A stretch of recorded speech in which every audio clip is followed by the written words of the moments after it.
No, fuck. Just kidding, we've actually been live for the last half hour. Ah, shit. Oh fuck. Oh, No, we just went live now. How's it going? Welcome back, everybody, to some more Saturday Dungeons and Darguns. I'm back with Arugi and Cryo and Sarah. We're just waiting on Christine to show up right now. Hi. But yeah, I hope everybody's had a great week. How are you doing there, Arugi? Pretty good. Nothing much has changed. I've just been rigging and playing fucking shitty old MMORPG Mabinogi. Oh my god! While I rig.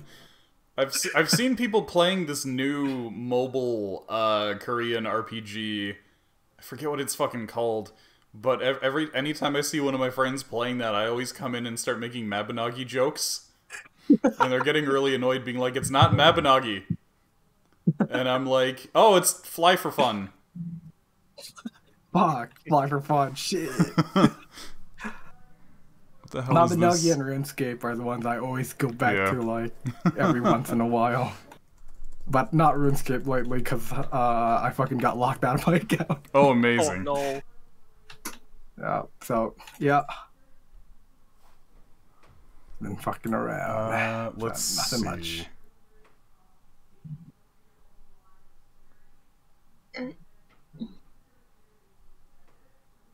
I'll try to find the name of this.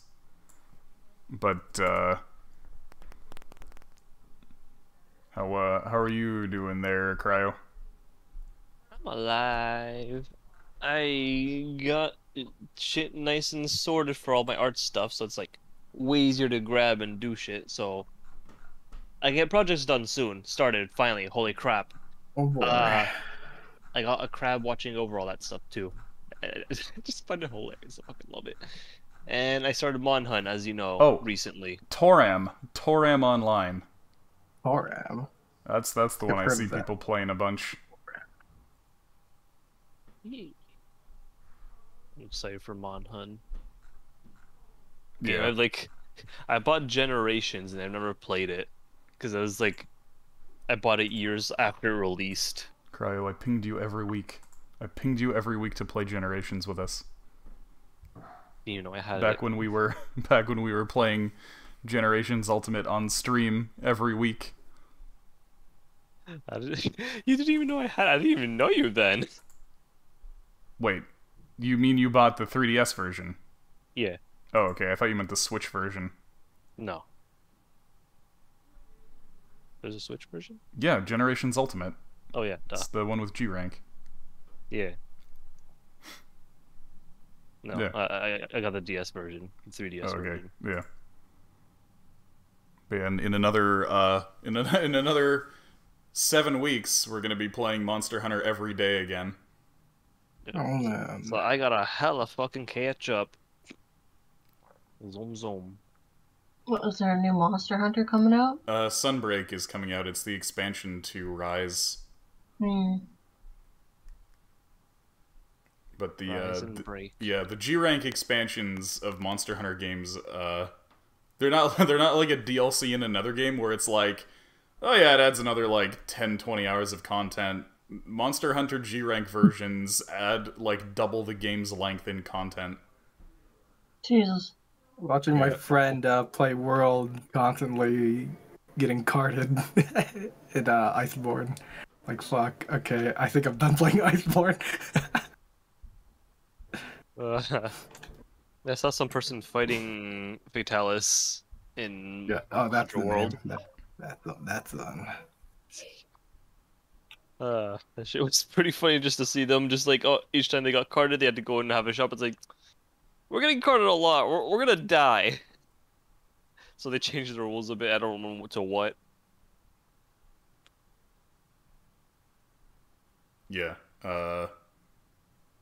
We were playing Generations Ultimate a whole bunch on stream like right before Rise came out because I wanted to get everybody to the end of that before Rise since we were gonna all move over to Rise.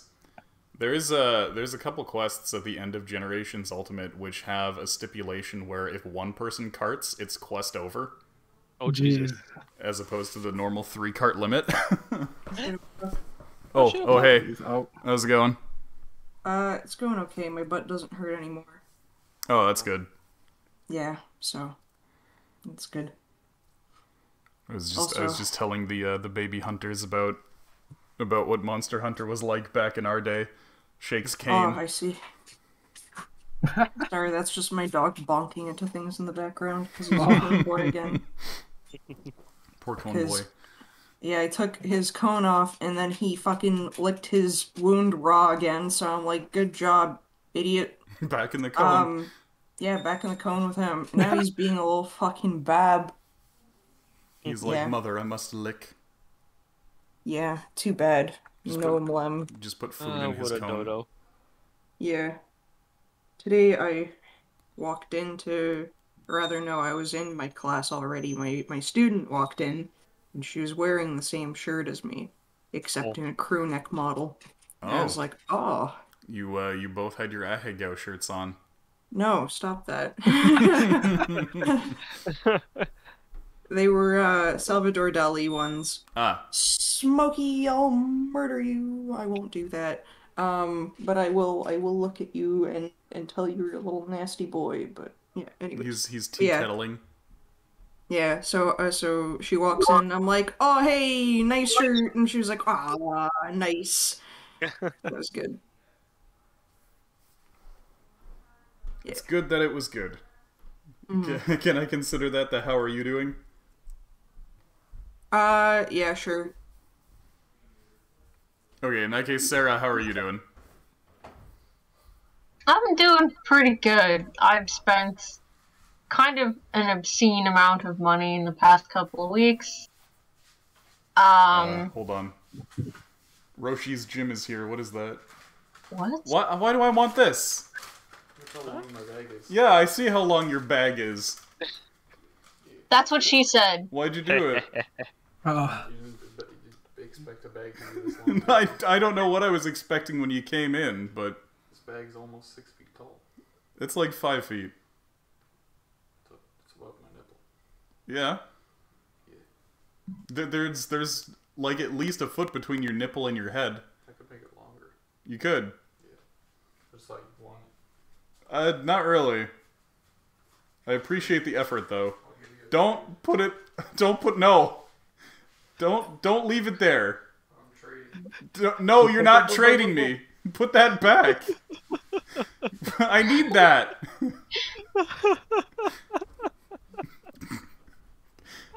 I hear you going up the stairs. I need that.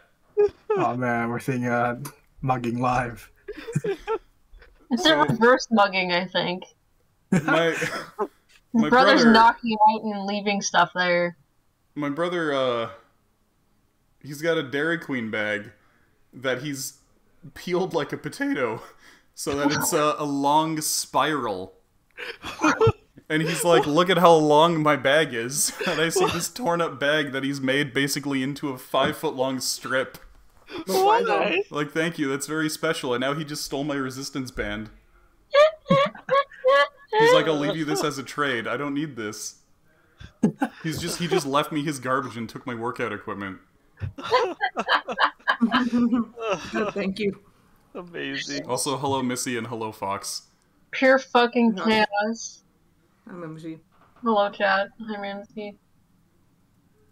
I'm gonna need to go and get that back from him after stream and also throw out his fucking Dairy Queen bag, which smells like burgers. You have to smell burgers throughout the stream. Anyway, so I guess my brother interrupted Sarah's introduction. So how are you doing, Sarah? Oh, I'm doing great. I'm doing fine. I spent way too much money and I sleep an obscene amount, and I'm taking way too long to work on my personal sewing projects because I've also been playing Tales of Arise like it's my job for some reason. It's not even that good a game. I just like the combat makes me mad. Fuck. in Tales of Arise. Yeah. I think I've got input lag. Have you gone to the point where it takes like a full like 40 minutes to kill a boss? No? Okay. Well, get ready. We're Oh no. taking like 30 minutes on easy mode, trying to kill a boss. Oh, Not okay. easy mode. No, wait, no, they've added very easy mode because people were complaining that it's taking too long to kill them. Yeah, you don't. I feel like compared, because I've played like pretty much every game in the series, and I feel like same compared here. to a lot of them, I'm not doing a lot of damage. It's the Okay. bosses. The normal fights are fine. They're pretty. I need to Alright, report that lines. my brother just came back in, and I thought that he was going to take his bag and give me back my resistance bands. What he did is he just came in and took more of my resistance bands. He touched the like, bag, inspected it, and then put it back down and took the rest of my resistance bands. Neutral. Pretty good. I'm going to need to go and get all of those. I don't even know where he's taking them. Do you want to know? Pick Yes, up on actually. Yes, I would like to know so I can get them back. Like, do you really want to Yes, know? so that I can get them back. Just stop asking me the same question twice. Murphy. But why? Anyway, anything else going on in your life, Sarah? Do you remember a couple weeks ago when I was like, I need boots for cosplay, and Christine was like, get them on AliExpress. I was like, sure, you know what, I'll do that. So I did, and they came here in 2 weeks. Oh. Yeah, I was like, what the fuck? How Are did they these? good? They're exactly what I paid for. Mm-hmm. They're kind of narrow, but I mean, if I get bigger ones, they're just gonna get longer and not wider. Yeah. But that's what you get for ordering. It's just ordering stuff from East Asia. It's always gonna fit a little bit small. Mm-hmm. And I ordered. What else did I do this week? I got more pieces for the cosplay. I ordered new glasses because I only have one pair and they have a scratch on them. And I've been working on a dress for my friend's wedding reception. Mm-hmm. Going okay. And that's about it. I've probably forgotten something, but yeah. Yeah. At least things seem pretty good. Things are pretty good. It's good when things are good. Things aren't bad. Yay. Yeah. Things are adequate. Mm-hmm. Yeah, they're pretty good, actually. Excellent. Especially compared to how they were a few weeks ago. So Yeah, fair enough. Mm-mm. Here, everybody make sure to go on a hunt. oh my Everybody- gosh. Everybody hunt Yeah. with Mimsy. I gotta clean my glasses. Yeah, I've been meaning to get new glasses for a long time, but I've just been putting it off because if I ever really need to see, I just wear my contact lenses. Yeah, I got my new pair last year. I don't fucking know how. There's on one lens there's a scratch across the whole damn thing, just straight across, Oh, nice. You got the and bananas. another one is just straight down. You got the bananas from Bananas. Mm. I have Stinky 2020 meme vision, so we're fine. Stinky. I unlocked a new meme with my friend Josh. Oh yeah. Josh F. Locked it over Madden. here. Yeah, we Unlocked? unlocked it. Yeah, we unlocked it. So he was saying he was typing funny like Funni, but then accidentally wrote funnyo, Funnyo. and then said sorry fat fingers. So I'm like, haha, funnyo, fat finger, fat finger. So that's just what I've been repeating for like the past day. Oh, amazing. That's a meme now? Funnyo Fat Yeah. Fingor? Fat finger, funyo, haha. Yeah, it's pretty good. It's pretty iconic. It So, sounds like a yeah. mobster, honestly. Funnyo Fat Fingers. Write that down for something. Okay. They call me Funnyo Fat Fingers. Why? Because I couldn't write funny one time. Because my fingers look like calabrese sausage. Hey. I'm typing here. I'm gonna look at this in like a month from now and be like, what the fuck is funny, you fat fingers? Fat fingers.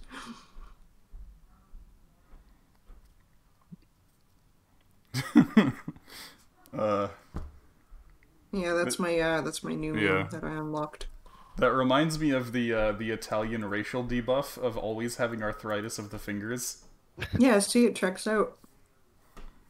Yeah, we were discussing one of our characters in Cleave Together, who's an old Italian chef, and I was like, Christine, can you make his fingers more janky? Italians have this thing where by the time they reach 30, they have like arthritic fucking crinkled witch fingers. Just without fail. I don't know what it is. You mentioned that they don't close fully. That's what you said. Yeah. Italians are never able to close their hands into a full fist. Mm. And fucking their fingers are always like crooked, going in various directions. It's the strangest thing. I don't know. It's just a racial bone debuff that they have, I guess. Like, I'm remembering my grandmother's fingers, and like she could never point at you. She would always be pointing like slightly to the left of you, because at her like last knuckle, her fucking finger went 45 degrees. Jeez. For me, just my fingers just curve inward, like my index fingers. I don't know why. Why am I broken? Inwards? Inwards. So like you just stick your hand out, it just curves in towards the middle finger. Let me draw a little diagram of what my grandma's index finger looked like. So basically, you get like, well, it was a lot fatter than that. Hold on, it was like they were like that, and then you got your first knuckle, right? And then you got like your second knuckle, and then instead of pointing forward, they just went like that. Like, so when she was pointing forward, it would just, like, be pointing somewhere fucking completely different. Like, this was her right index finger. Where did he go? Yeah, that's the, that's the Italian bone debuff. I see. Beautiful. Yep. I'm just gonna take a photo of my hand so you see what I'm talking about. Mm-hmm. Yeah. Anyway, so I guess we should get over to D&D? Probably. Yeah. Yeah. Because we have a good person enough. to interrogate. Yep. We do? Yep. Yeah, all of us. Yeah, we beat the shit out of all the monsters, killed them. She killed herself with cyanide dagger. But we're just like, And then we unkilled herself. yeah, or just revivify lesser resto. Yeah, Well, thank we you, didn't Duncan. lesser rest her, but yeah. Basically, she had a cyanide facsimile pill in one of her teeth, and while you guys are like winning the fight, she's like, "Okay, can't give away any information. Let me dig out my cyanide pill using a dagger." So she just eats her dagger, and Yeah, starts foaming at the mouth, and then the party's Kind like, of lame of her. "Shit, good thing we have Revivify." So now you've got this this drow lady captured, and that's where we ended last time. Like, what's with the cocktail? The what? The parrot. The parrot. What's with the cool guy? The cool guy? Cool guy. Cool guy. Good guy. He's a cool guy.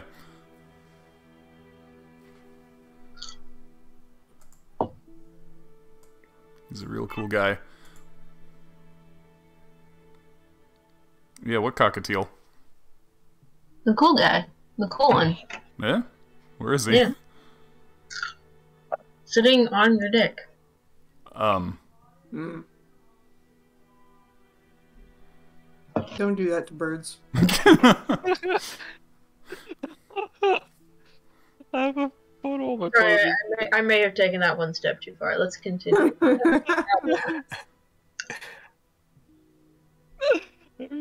Oh, here we go. There we go. Pretty good though.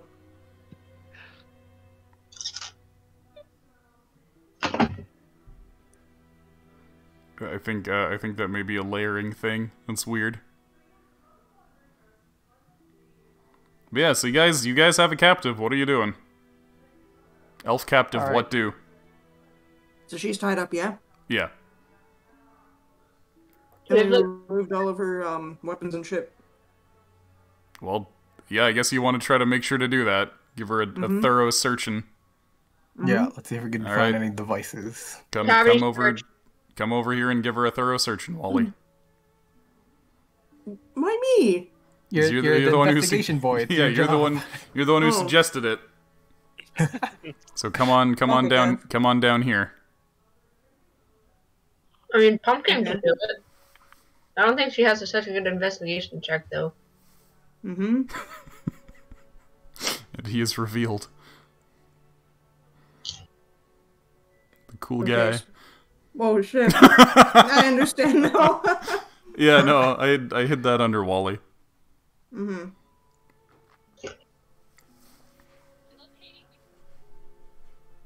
Mm-hmm. So it's still my thing that I need to do, yeah? Yeah. Mm-hmm. And what do I roll for that? Just Investigation? yeah, just investigate. Okay. Get someone to help you if you need. Yeah. I have +7. Who else has... Who's helping? I think it was Iskra or whoever who had, like... Loishka, I think? You should be Loshka. Yeah, okay. Then I'll roll with advantage. Okay. Okay. So you two just do a thorough search while she's tied up. Why Making does sure. Pumpkin have intimidation? Because What? she gets it Yeah. from having the owlbear suit. Oh, yeah. Little Right. thing. She Well, can she's got do the plus she can 6 do a on little rar, investigation. and then people are like, "Oh God, it's rabid! Get away from it!"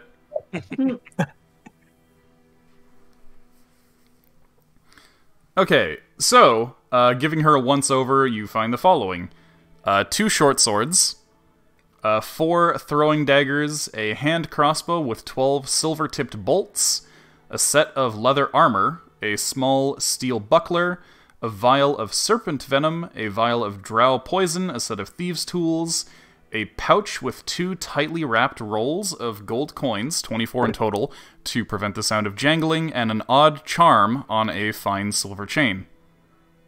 The charm is made of 3 pieces. In the middle there is a ring and a silver chain which binds the other 2 pieces together. On one side of the chain there's an hourglass filled with a silvery liquid resembling mercury, and on the other side is a small vial containing blood. These charms seem to be what allowed the assassin to control the mercury golem and boneless undead. The Oh. Mercury Golem. Oh my, I missed out. You were- Is you the were big here. thing you're fighting. Yeah. You were here when the mercury golem was here? When it just showed up, yeah. Yeah. Yeah. It just sprayed a bunch of poison and kept nearly killing Ardbar over and over again. Yeah, that was pretty rough. Ardbar was like, "I'm dead. I have 1 HP. I'm dead. I have 1 HP. Please He end my got a 20 suffering. waking up from his, what's it called? Death rolls. Oh yeah, he got a nat 20 on his death save, so he just woke up and immediately got knocked down again. Damn. But yeah, I guess I'll copy and paste the stuff that you find. Just put that over in there. There we go. So yeah, 2 short swords, 4 throwing daggers, hand crossbow, 12 silver bolts, set of studded leather armor, small steel buckler, vial of serpent venom, vial of drow poison, set of thieves' tools, pouch with 2 tightly wrapped rolls of coins to prevent the sound of jangling, and an odd charm on a fine silver chain. I guess we'll look at this later. Well, I just told you all that it did. But yeah. Yeah. Do we have Zone of Truth? You do. Bruh. Yep. Well, I'm gonna drop that for you guys. Stupid. The zone of truth doesn't force you to answer, though. It just forces you to tell the truth. Yeah, if you do indeed answer. Mm-hmm. And you can just kind of like be roundabout. Or you could just like not say any words. Yep. I'm gonna stand behind her and motion to who's got zone of truth? Is it Iskra? Iskra? Yeah. Iskra. Okay, we're standing behind her back, and I'm just gonna like motion Iskra over. Okie dokes. Oh wait, no, wait, we're still mind talking, aren't we? We can mind talk to using our days if you'd like. We can do like everything. Just assault her mentally with everything. Oh, I was just gonna whisper. Okay. Cast zone of truth, where she can't see it. Well, she still has to like do a save against it. Mm-hmm.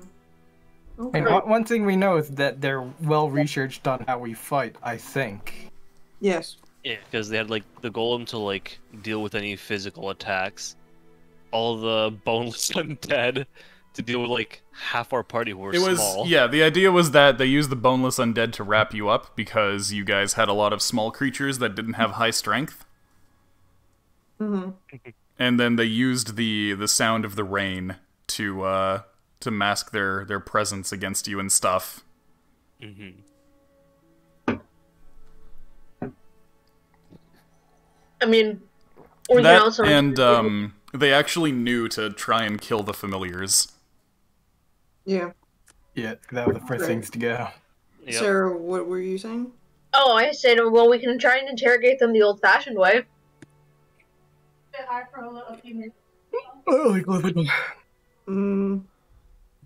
Yeah, No. like, what mean? I mean, sit Like, down in front of them, look very menacing, and be like, "So you seem to know a lot about us." Keep in mind that this person just tried to take their own life. Yeah. And now they have like eyes closed, mouth shut. Well, they don't have their eyes closed. They're just trying not to look any of you in the eye. But they were already willing to kill themselves to keep their secrets. We're on the way to Nova Kremios, aren't we? Yeah. And they have like psychic shit there. Yep. So why don't we just, bring them to Nova Kremios and ask the Kremians to do a little mind melding.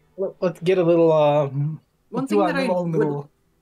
sorry. Get them information ourselves also, so we're not in complete dark like straight away bringing her. Like Yeah, one thing that I don't enjoy about the idea is that they're trying to be secretive and all of that, and not be discovered by outside people, and we'd just be bringing an outsider to them. And this person may or may not slip away somehow. We don't know what they're capable of. Okay, do you guys want to stay put here and Yax and Pumpkin will go get someone from Nova Kremios? That's an well, option. they do have a. They have what? Sorry? Hello? Oh. Is that my internet dying? Great.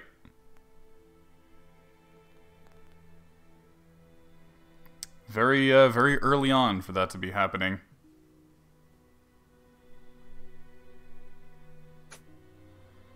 Let's see if it survives. Is there anything? Oh, hello? Oh. Hi. Yeah, hi. Shit! There it goes. Disconnected. Oh. Gotta upload this VOD manually. And they show perfectly. Did your brother microwave your resistance bands? No, he brought those back. Get reconnection successful. I don't know, OBS just stopped outputting and Discord stopped and it was a mess. The recording's still going, luckily, so I just gotta upload this one manually after. Who's that in the background? I don't know. Hearing a human in the background somewhere. That might be my sister. They speak loudly. I see. Hello, Sister Rugi. Like 2 rooms away. Naturally very loud. I guess let's talk to this lady first, and then we can decide what to do about her. Sure. Yeah. I'll put the zone of truth down. Hi there. Okay, so you've got to... sorry, she's got to make a charisma save against it. What's your spell save DC? Still like that. Spell save should be 2? Wisdom, right? Okay, she fails. Alright, and while you're doing that, I'll also detect thoughts so I can see them surface level. Okay, so, Okay. one moment. When you attempt to penetrate into the assassin's mind, you actually get a very clear sound. Ardeus, Sound? suddenly you hear the sound of a music box playing a very simple but repetitive 10-note melody. Oh, fuck. We've been brainwashed. It seems as though this assassin has been specifically trained to resist attempts to extract information from her psychically. She's just kind of playing this melody in her head over and over again. Okay. Makes sense. Hey, Ardeus. Hmm. Since you can, like, mind meld and, like, join things, why don't you get Wally's sacred text and read it to her?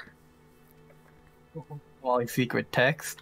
Yeah, the one that Wally used against the demons. I think that's gonna work a second time. Probably not. Let's, Okay. Okay. Hi there. She just looks away from you. It's nice to meet you. No response. So, it seems as though you're trying to kill us. So it seems as though you're trying to kill us. Yes. Here's how we can help. We can be friends instead. We got some of that, like, sleeping balm still, right? Huh? We got some of, like, lemongrass sleeping balm. I don't know. Is it in your inventory? I'm not keeping like a super tight eye on everyone's sheets. Yeah. No, yeah, I'm not expecting. I'm just, like, asking Wally or Ardeus, whoever has it, because I know I'm not the one holding onto it. I Angler grenades. there are certain items I keep track of, which is usually stuff I'm holding, so we don't have any of that on me, at least. Damn it. That would have been good to use, just knock her out and then, like... I know what I'm holding. Yeah. I almost feel like I need to have another document just for everybody's character sheets together so I can keep track of your inventories. Sorry. I'll post mine somewhere. All my carried stuff. Before. Okay. So, so what's your name? Again, she's just kind of looking around at anything but you. My name's Wally. I think she knows that. Yeah. Let's It's think. polite to introduce yourself. Wally, what was the Leviathan spell you've gotten again? The two Leviathan spells? I remember it had something to do with charming. Or that Charm for monster. Wait. Like she's... Arugi? I mean, do any of you have Charm Person? I used to have charm person. I replaced it when I leveled up. I don't know how to go about this in character, but I'm gonna start humming the tune that's in her head backwards. Well, they're the thing. We have a lot of cryo. We have a lot of wines, like different kinds of wines. We have the cactus wine, and we also have. Oh my god, what's it you called? have your cursed blend. No, that's a special drink for special occasions. You can't have her drink my special drink. Just have her whiff it, if anything. That's for special occasions, meant for special people. But giving her a sniff wouldn't be a bad idea, honestly. Okay, yeah, sure. So I'll entice her then, like, look, your employees don't have something as cool as this. What do you just hold it under her nose? Yeah. So, despite being incredibly stoic this entire time, for the first time ever, you see any kind of emotion on her, which is that she appears at first very shocked and then very upset at the smell of this stuff, and she kind of tries to kick away from it. Hey, no kicking. Well, Yeah, hold her head towards it. And just I will hold her still. yeah, just keep her grappled in place. I mean, I'm afraid you might like knock the contents out of this, but Yeah, she's hella struggling. Yeah, if That's not that bad. if you cooperate with us, and tell us the things that you know, this will end. Won't go to your lips. no, it's not going to her lip. It's my blend. No, it'll not be under your nose. So if you could please cooperate with us and tell us some information. Besides, do you think this is the only one we got? There's more where that came from. Worse. Yeah, her lips are super pursed right now, and she's definitely holding her breath as long as she can to avoid the substance. This isn't in your best interest. It doesn't look like she's even going to be able to talk while you're holding it under her nose. Okay, take it out from under her nose. I mean, hey, yo, Iskara's trying to knock her out. It's the perfect way to knock her out.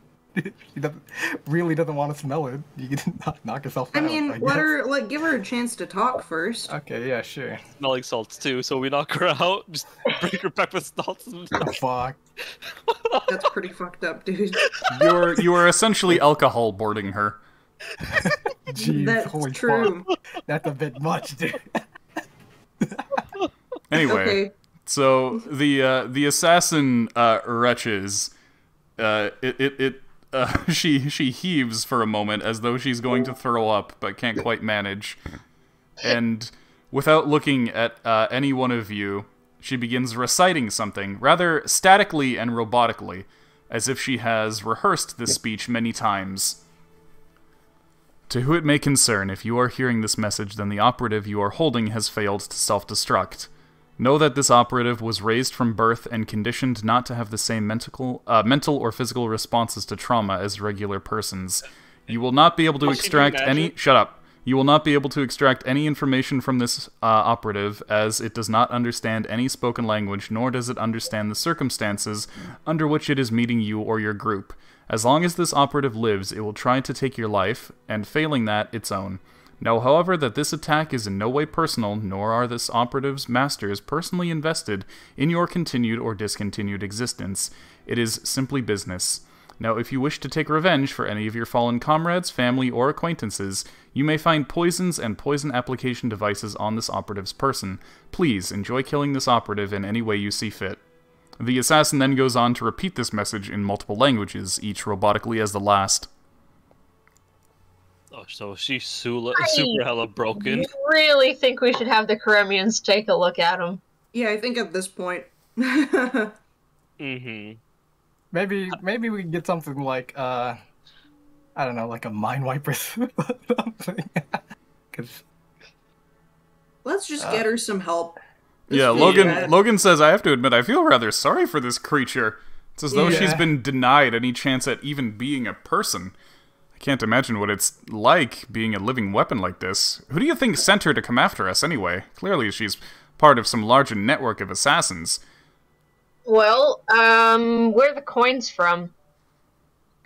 The thing about a lot of coins in Canaan is that because there's just a few city-states that use a bunch of coins, oftentimes which are found in, like, ruins and stuff, you can't really get a sense of where somebody is based on their currency. It was worth a shot. Honestly, just I mean, from all the things that we know, the best bets would be something like the Sober Body Snatchers or yeah, I was thinking somewhere from Ironworks. Yeah, I was thinking Samaria or whatever is probably where she came from. Because that's usually where her kind are found. I mean, we have a lot of enemies now, guys. Not really. Yeah. The Ironworks and the Body Snatchers. Yeah, those two tend to work together as well, so. Yeah. Erudity's figured out what we were up to, then perhaps. Mm-hmm. And Erudity's is in cahoots with, like, But they're Ironwork, in Goldwork. Body Snatchers. Yeah. with all of them. Same ring of people, you know what I mean? Yeah, Mhm. exactly. If we were to follow a lead, would we be better off trying to look at groups that already have a problem with us, or should we try and see if we can uncover any for-profit wet work companies who may be capable of producing someone so sinister as this? I would go for the latter. Better to go Yeah, for the me too. latter, because, I mean, like, we're already, like, sort of doing the former. Alright maybe- then, I suppose we can send a letter to Sheila. Okay. Yeah. Or you could just prepare a sending message. True. An assassin. Sorry, what was that? I said, I don't know, I can't read. That's a lie. I can read. Arugi, what were you saying? Oh, assassin. I'm trying to think of how we could, like, maybe find something on her or on her person that we could use to trace back. But they probably already thought of Yeah, that, you, unless you think really hard. everything that I listed here is what you have found. There's, like, no marks on her, right? Like, no serial number or anything. No, Like, no. on the back of her head, she's bald. She has a cool serial Yeah. number on the back of her head. No, that seems kind of counterproductive to a secret organization, doesn't it? Does she have a QR code? They have the QR code. on She the does, back but of you her don't head. have any way to read it. Well, we finally get the chance to read just middle Alright, figure. yeah, I think the best bet to you do right now. you though, read I don't her think we'll be QR able to- code, and it fucking pulls up an NFT. The true evil. You know? Jesus, Murphy. Alright, but I'd say let's put her back on factory reset back at Nova Chromios. Yeah. Do a Yeah. factory reset, Okay. yeah. In that case, you decide to that move. Go ahead. Wiping the information, but Yeah, we'll just, like, blindfold her. Probably gag her, too. So she doesn't bite her tongue. Yeah. Okay. And, like, You keep her bound up. you decide to move on to Nova Karemios with her as a captive. Then, of course, you'll have to keep a close eye on her, as she'll likely be trying to escape or murder you all or herself. Yeah, that's why blind gag. Keep her all tied up and chained. Have, like, us take shifts. Everyone, like, Just whoever's watching shift has keep her a at 1 grenade. HP and cast sleep on her constantly. Or just, like, I'm just Can do. Arne standing there with the alcohol in his hand, just I swirling mean, I it. don't think I want to give her a reason to hate us when she's like, Yeah. you know. Rather than torturing Lucid? her, just keep her unconscious as much as possible, I guess. Yeah. yeah, I've got that backpack, the person backpack now. Oh, true. Well, Well, it's not a person backpack. It's like a fucking platform. You could just Whatever, it'll be- stuff her in the wagon. But, oh yeah, we have the wagon with us too. Yeah. Yeah. Mhm. Stuff her in the wagon, keep her bound Put up her, all put her in a crazy. barrel. If she somehow does get out, we have her take a grenade. Put her in a or loop two. We could barrel. put her in a lubed up barrel. She'll never get out. Like the snake we cut. Really. No, really that's- hard. That's just torture, putting somebody in a barrel. Well, you leave the lid off. Oh. It's just that Oh. the sides of the barrel are lubricated. Yeah, so she she'll be can't like climb very- out. She can't slide out. She's deep sliding barrel. off every time Honestly, she has to get out. probably still cruel and unusual torture. Mhm. Emphasis on unusual. Yeah. I believe just having her whipped alcohol worked enough. hmm I mean, I don't think any of you would appreciate smelling what is essentially a rotting seagull in vinegar. I don't know, man. Our day has already got used to it. It's an acquired taste. I'll have you know. Yeah. Yeah, you had a taste already, and what did you do with it? I opened my third eye. Habaniscra. It opened your third eye enough for you guys to get fucking visions. Anyway, in that I was staring at case, the sun. onwards to Nova Kremios. Do you want me to go ahead and ask them if we can bring her in? Before you do that, like, well, like, you just stick your, like, black disc on her. Because, like, if someone's, like, tracking her or whatever. The black disc doesn't need to be, like, Mhm. within 5 feet of the person. Yeah, so it's basically our entire party that's untraceable. Okay. Well, that's okay, so then I'm fine with it. Mm-hmm. Don't risk losing it. Do the Nova Cramians have a similar sync set? We didn't ask them. I don't believe. They don't have that exact artifact, Okay. but they are very well hidden. My bad. I was pressing W and it brought me all the way up to. Nice. Wait, who are you? I missed it. Becomes wizard. Oh. Yeah, because when you press W, it just like rolls you up all the characters. Oh, hey, Biggie. How's it going? Hello. No, we just said disc. We didn't say Destructo Disc. Oh, What? shit. We have a Destructo disc? No, there's so many other things that have to do with disc. We don't have Destructo Disc. Don't encourage him. We need to do something about your DBZ addiction, Biggie. We need to send you to DBZ rehab. Half our generation needs to go to DBZ rehab. That's true. Anyway, Ungodly yelling. it's the shonen rehab facility. Okay, so without any further incident, you managed to meet up with patrols of Karemian guards outside the area of Nova Kremios. Among the group, you recognized Chichalaka, the guard captain. Hello. Oh, it's you guys. That's just me pretending. I saw you from a little whiles away, but hello again. Hi. Hey. Is there anybody in the settlement who can decondition someone? Sorry, that's a lot all at once. Yeah, let's start from the beginning. We came to visit for the sake of business stuff, and then we bumped into an assassin that was trying to kill us, and it seems like she was conditioned from a young age or birth, maybe, to kill us or people. Kill on command. And so, I don't know, we kind of wanted to give her a chance to be a person and maybe reprogram her to have a will of her own. Maybe teach her some common. Teacher. Well, first of all, that's incredibly frightening and is making a good case for us maybe not going outside ever. Okay. Second of all, if you want to get in contact with some psychics, we do have plenty of specialists in the city. Okay. So they escort you to the city. If you recall, you're also here to talk to some Caribbean psychics about Noelle and Chirp. And while you're in the city, you can restock on some of the gear you got there last time. You can request some things.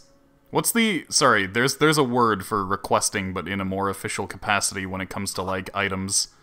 Acquiesce? No. No. Oh, jeez. It's on the tip of my tongue. It even starts with rec.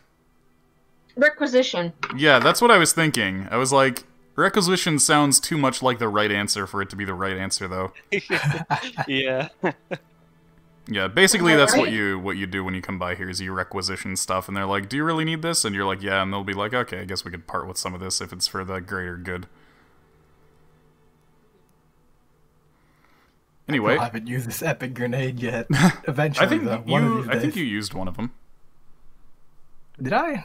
Yeah. I remember throwing it, but I never, like, it's never blown up. Oh. So I always, like, grab it afterwards, because we always kill the thing before I make it explode. There's like only one that blew up, but that was like on that like stone elemental on the giant land turtle. Oh, right. Yeah, right. that guy crawled into the wall, and then you heard an Yeah, explosion in the wall. He got far enough. Yeah, that's the only time it exploded. Yeah, I'll Yeah. grab another one. Also, wow, Yes, we're back at 5G horse. Oh, shit. Yours. Classic And Fire yeah, Force. and other things. There's a fucking tiny fly flying around my face right now, and I'm really mad. I had that happen earlier. It almost went into my mouth. Wow. I mean, I've Extra protein. eaten No. bugs live on stream before. Because of that, I'll be giving dialogue, and then suddenly one will fly directly down my esophagus. Oh, fun. It's when you breathe in the vacuum it creates. It's so strong. I guess. They also like to suicide dive into my coffee. Inhale. Oh my god. I guess At it's- work, I go and just like I swat towards one, so they just to avoid they fly wherever else. I've had them go fly into the freezers and just die, and I have them go over the fryer too hot and just dive bomb into the fryer itself. Well, at least they just get fucking disintegrated in there then. Oh no, they're still bubbling and broiling in there for a while. Oh. True. Yeah. You want some fly Flavor. with your fry? Honestly, Yeah. I like neither, so... True. Good call. You don't like Oh, French one fries? I'm definitely not eating French fries from Chick-fil-A. It was the one time, but yeah, even then, it's not worth it. The food is not. It's so fucking expensive. I'll have some, like, nice crispy fries from Memphis Barbecue or Holy Chuck's, but... Like, Miss me with the Wendy's fries or the McDonald's fries that they probably got at Chick-fil-A. I'll put it this way: if you ever really feel like Chick-fil-A while I'm still working there, I'm gonna be honest, I don't think I've ever felt like Chick-fil-A. Good. My brother fucking loves it for some reason. He keeps going to the US and bringing home, like, a fucking grocery bag full of Chick-fil-A sauces. Well, that explains a lot. Why's he spending so much time in the U.S.? He just goes down there with his girlfriend every, like, so often. Oh. But not lately, obviously, but before the panorama. Yeah. I just scoop the Chick-fil-A sauces in like other sauces and bring them to my fridge. On the other hand, you can bring me some, like, ketchup packets, because I'm gonna need those. Well, remember, it's like the fancy ass the stupid ketchup streams. Oh, right, it's the stupid fucking... dip ones that are like yeah, the hard dip shell. ones. Yeah, I can't mail those out. I need something that can fit in an envelope. If they ever like fuck up with the ordering again and they give us actual packets, they give us huge packets for whatever reason. Huge packets? There's, like, different packet sizes? Yeah, it's like, you know your standard little rectangle ones? No, this is like 2 or 3 of them together. I've Basically. never seen Bruh. those. Yeah, it explains a lot again. I realize that what I'm doing is essentially like a ketchup gacha. So people order, You got the yeah, super rare ketchup. yeah. So like, here's the thing. My parents got fucking Mary Brown's chicken and taters, which they don't have in the U.S. I don't think. So some people are gonna be getting ketchup packets from that, and they're gonna be like, "What is this? What is this rare ketchup packet?" And then my brother just went to DQ, so I guess some people are getting DQ ketchup packets. I'll make sure to like grab a bunch of those packets whenever they come in next time. Yeah.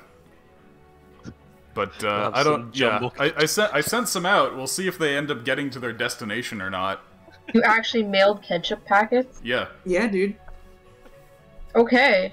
I put them in a Ziploc so that they wouldn't burst all over them. I will make sure to save some ketchup packets. Yeah.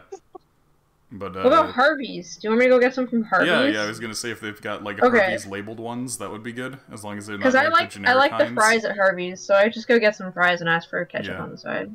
But so far we've had 1, 2, 3, 4, 5, 6, 7. We've had 7 ketchup redeems, so I see. yeah, 7 packets of Amazing. ketchup got to get mailed out. Alright, I'll try and get weird ketchup for you. Yeah. I think I've had Captain Crunch like once in my life. Oh. It's okay. I know where there's a Church's Chicken. I could get some of those from there too, because that's Canadian. Oh, I've never Wait, is even it heard of Canadian? that. No, it's not Canadian. I've never even heard of Church's Chicken. I was gonna say, isn't that just Chick-fil-A? No, yeah, no, it's from the Yeah, US. really. But no, yeah, no, I don't go to fast food places basically ever, so That's good. Healthier. Overrated. Honestly. the only kind of fast food-ish place that I go to is Holy Chuck's, but it's like not actually fast food. It's like restaurant food that presents itself as fast food. Yeah, because it's like a dinery burger place, Yeah. but Borgir tasty. Oh. I've showed you some of the burgers that they Funny-o. have, right, Arugi? Yes, when I was Yeah. posting burgers like 2 or 1 year ago. Yeah. If you ever come up to this side of the border. I always remember burgers whenever I Yeah. look. As an American, that's like Yeah. my special ability. Anytime, if you ever come up here, we gotta take you to Holy Chuck so that you can see their like 6 patty burgers and. Oh man. Man, it's a shame that Fast Studies isn't in Toronto anymore. Because that'd been like a good thing too. There's like some other fast food place called like Fast Studies. They had like in Toronto and Brantford of all places. That's the last 2 that's left. The 2 in Brantford, and it's like, why there?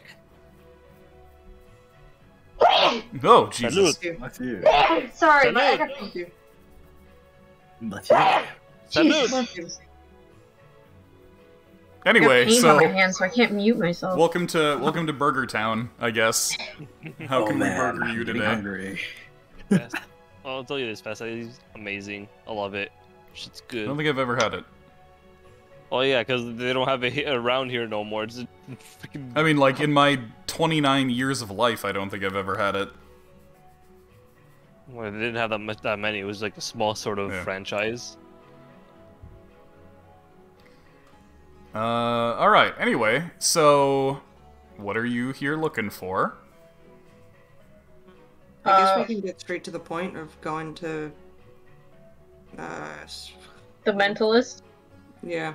All right. Or There you the go. main reason, or Well, I mean, I think we probably need the same person for Chirp as we true. do for this Yeah. lady, so... Okay, in that case, you are directed to one of the Karemian teachers, a mentalist by the name of Bezra.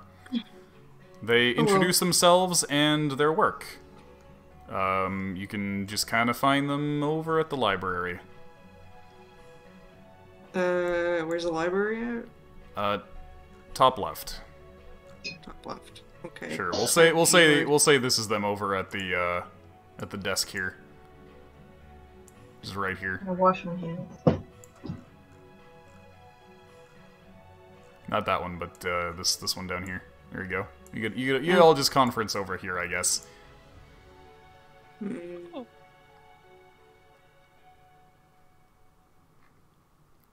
Anyway, Wait, which desk? This one? well, that's a bunch of bookshelves. He was over by here, but he'll just come up to say hello. Hello, there you It go. looks like desks. So I'm gonna sit there. You're sitting on the bookshelf. It doesn't look like a bookshelf, it just looks like desks to me. All right. Elf on the shelf. Looks like a picnic table. Oh, it is hard. We're all on the right. It's hard to make things look like things in this. Yeah, these top left ones look like bookshelves. Not very much. And these ones on the right look like bookshelves. Okay. Anyway, he says, "Okay, you can come into my office then. We can talk there, and then pretend that I mapped out his office, and then you can talk in his office." And he says, "Yes, welcome everyone to my classroom. I believe you're familiar with the kinds of dream therapy lessons we conduct here in Nova Kremios. If you like, I can give you a better idea as to how our dream teaching works. Other than that, feel free to let me know what's on your mind." Yeah, please walk us through your dream teaching. Dream teaching is a process of instilling knowledge and experience in other Karemians by influencing their dreams using psychic signals. When we dream, we are essentially decompiling all of the information that we've gathered while waking and storing it in our long-term memories in order to train our subconscious minds to react to the situations presented to us in our daily lives. Thus, by manipulating dreams, we're able to instill new responses into the dreamer. The most effective way to do this is by creating dream scenarios that will keep the student involved, which take the form of stories or adventures that are crafted by the teacher and then play out in the student's dreams. This is also important for Karemians especially. You see, as we live unnaturally long lives, our memories can become overloaded if we don't use methods like this to compress and share our experiences. The one who came up with this method was the legendary teacher, Kajak. Many of the teachers in Nova Kremios are actually pupils of theirs from back in the day. Of course, Kajak hasn't been heard from in nearly 2,000 years since the last Blink event. Is there any way that, like... Are there any... Jesus, I can't talk. Are there any repercussions that could happen? Like, say, like, if the student, like, sends, like, a feedback or something, it can, like, cause any damage?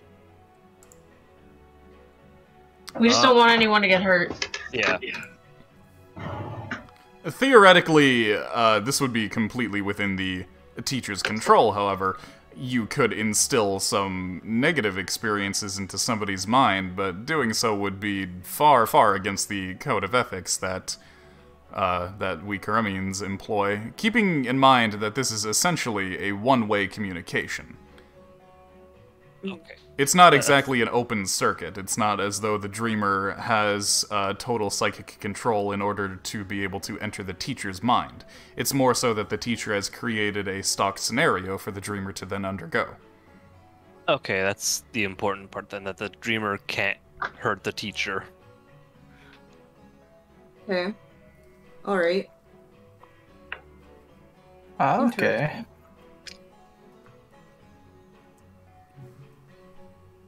Should we just So, dive right into it? I guess so. I mean, we explained why we want these people, right? No. Well, you haven't Yeah, explained to this person yet. Oh, Well then, on our way here for a different task in order to help Noelle and Chirp, as they've been having nightmares, which is the main reason we came here, we encountered an assassin that wanted us, well, obviously dead.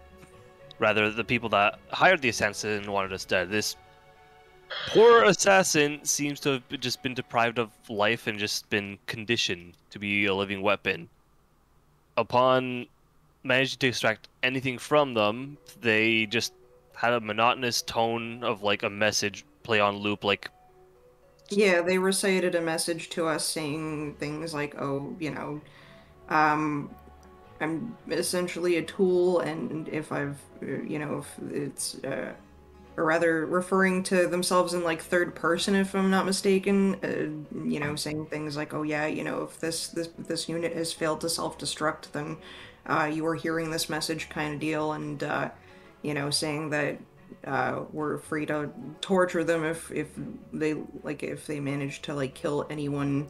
or just if we feel like it. It's not. Yeah, so basically there's some really weird stuff happening in this poor person's brain, and it was, we figured that it would be most humane to potentially give this one a chance at normalizing. a second chance in life. Do you Yeah. believe them to have had these behaviors instilled in them from birth, or do you believe that they had anything resembling a normal life before they were conditioned like this? I think It it's is- from birth. So it's if you're hard able to, say. if you're able to like set memories, you think you'd be able to do memories straight from birth and give her dreams of childbirth, child growth? Well, it would Like- take some truly monstrous mental conditioning to produce an effect like what you've described. The way that people learn, this would-be assassin should have... Hi. I don't know what that was. It was distracting, though. The way that people learn, this would-be assassin should have picked up on some kind of language and social skills, but it seems like they've been denied of those things entirely. I'd hate to imagine the cruel bastards who decided to turn her into this, from birth apparently. This poor soul never had a chance to be a person, like you said. Truth be told, I'm sure there is something we could do to overwrite the conditioning that's been done to her using dream therapy, but I must admit I'm not entirely sure if it would be the right thing to do. Essentially, what we would be doing is killing the entity that inhabits this body and handing it over to a new one of our creation. Oh? Who knows how they would handle if they were ever to discover that they were once no more than a tool for killing as well. If they... Imagine this. A child grows up loving their parents, and then one day, against their parents' wishes, ends up finding out that they were adopted. Imagine a crisis like that, but instead you realize that everything in your life has been a lie and that you were actually a tool designed for killing. I don't know if they'd be able to handle that. Regardless, if you are determined not to end this poor creature's life, then I would suggest we at least do something to cull that imperative that has been instilled to them to carry out their orders. Like a trigger word or something? Huh? No, like, they're... Sorry, go on, Sarah. Should we use this at least to get some information out of them? Like, if you were to trigger a dream where they were successful and then follow them to where they go, or do you have to build the dream from scratch? We would be able to perhaps analyze their memories. We could keep her in a comatose state and see where her dreams take her naturally. Regardless of any kind of conditioning that has been done to her, she should still dream as a normal person. Okay. I think that would be a good place to start. Yeah. Yeah, taking a peek into her current mental state to kind of evaluate where we would be able to go from there. But I feel like at the very least, preventing the need from to kill us and all of that, and carrying out certain orders and all of that stuff, that would be also very good. A good place to start. I don't think that we necessarily have to rewrite everything. Maybe. I wonder what is left once we get rid of the imperative that's been instilled in her to kill to carry out orders. Mm-hmm. It'd be like a child, right? You had to teach him. I suppose so, which is why I ask if you are certain that this is what you believe is right. It's either that or she tries to kill us again. I'd like to also say, in my personal opinion, if this is something you do wish her to undergo, then she essentially becomes your group's responsibility after that for whatever she ends up doing. Yeah. I'd say we should do some delving first, and then maybe that could give us a better idea of what we're dealing with. Yeah. How to handle the situation and what we're dealing with. There's also the option, I guess, instead of reprogramming, of building upon what's already there. That might be good as well. You know what I mean? Rather than stripping away. Yeah. Add on, yeah. That's probably better, yeah? Yeah, stripping away conditioning, you can build an awareness. Does that make sense? Yeah, teaching that this thing that you were doing before is not good, and these people that were there with you are not good, and that there's other things to live for. Not necessarily that it's good or bad, but that they have an option. Yeah, to choose if they still want to kill us after learning a bit more. That is certainly something that we can do. That being said, much better.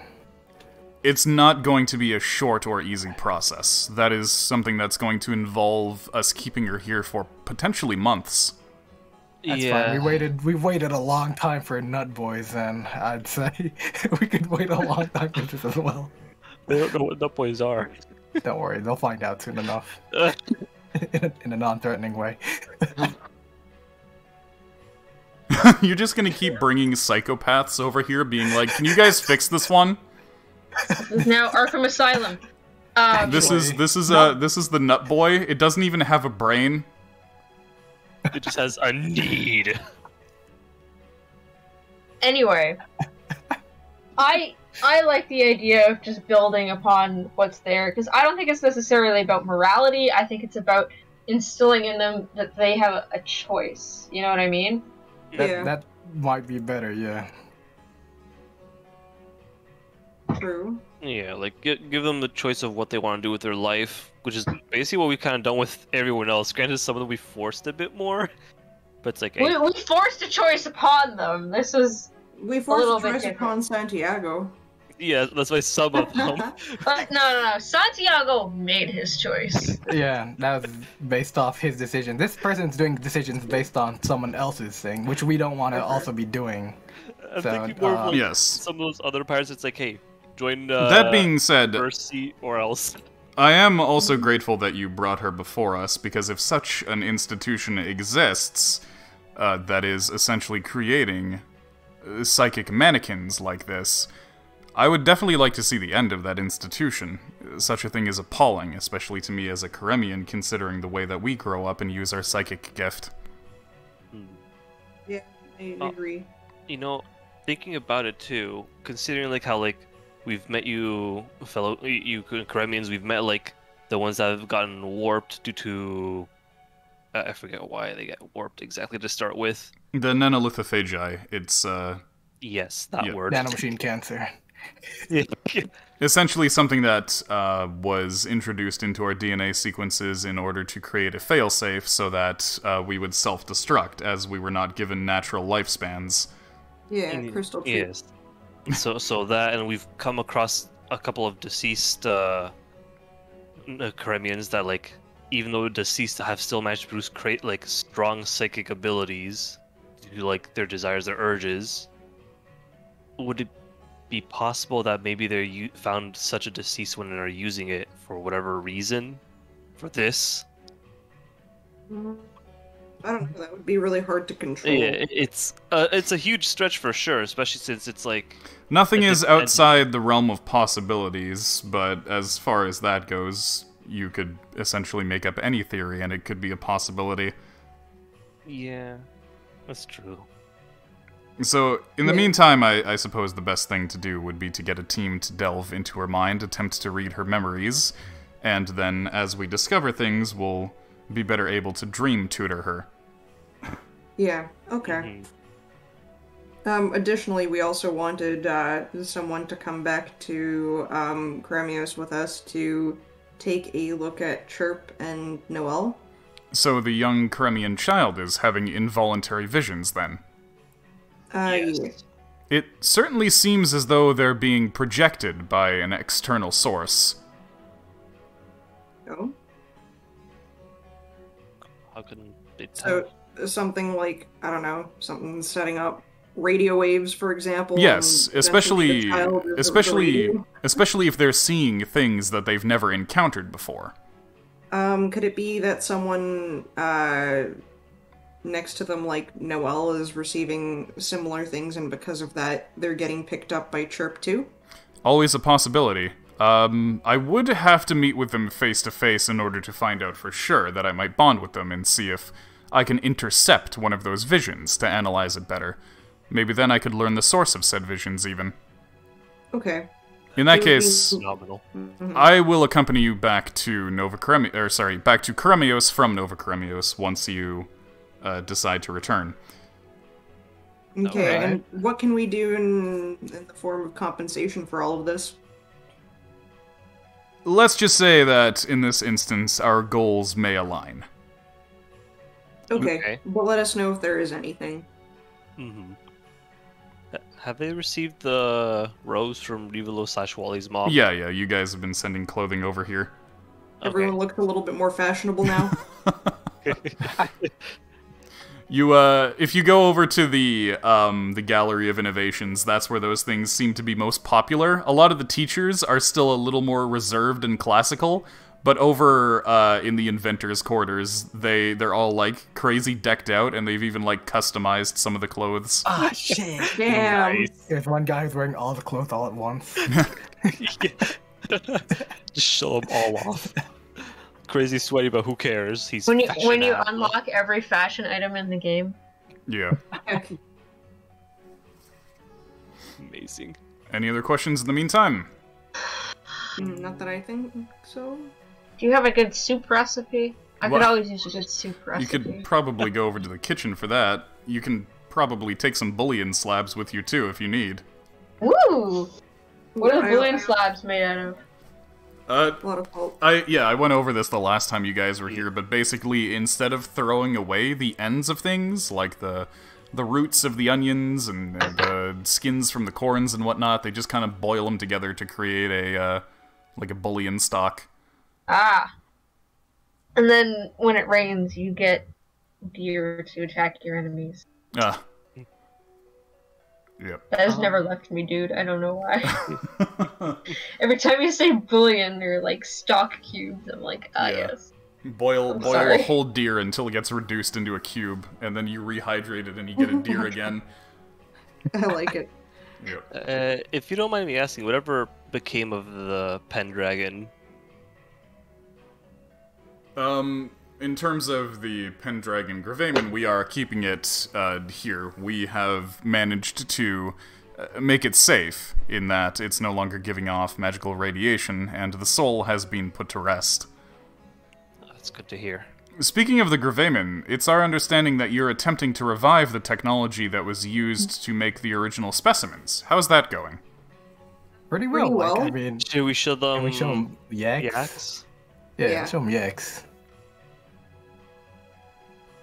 Okay. Getting the robot Yeah. yaks. Getting the robot yaks. Or we're gonna make her squid do it. It's not gonna accept me. Yaks is muted. Is Sarah muted? Yeah. Oh. Shoot. Okay, well, in the meantime then, I also wanted to mention that if you do end up finding anything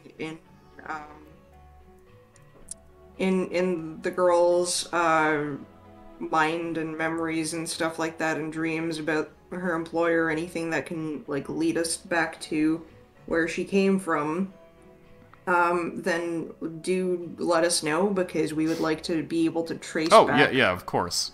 We're not just gonna keep that info to ourselves. Yeah, but just in case, I can just make sure to keep an eye out, is what I mean. We couldn't put a radio tower here, right? Because of like the whole secrecy stuff. Yeah, they don't want to build a radio tower here. Yeah, we'd build it close by, but not at Nova Kremios. I I mean, mean, we got Funky Town coming up soon, which is like yeah. Why couple would days you? away. Yeah, why would you even necessarily need a radio tower here? Yeah. Yeah, they could just come by Funky Town.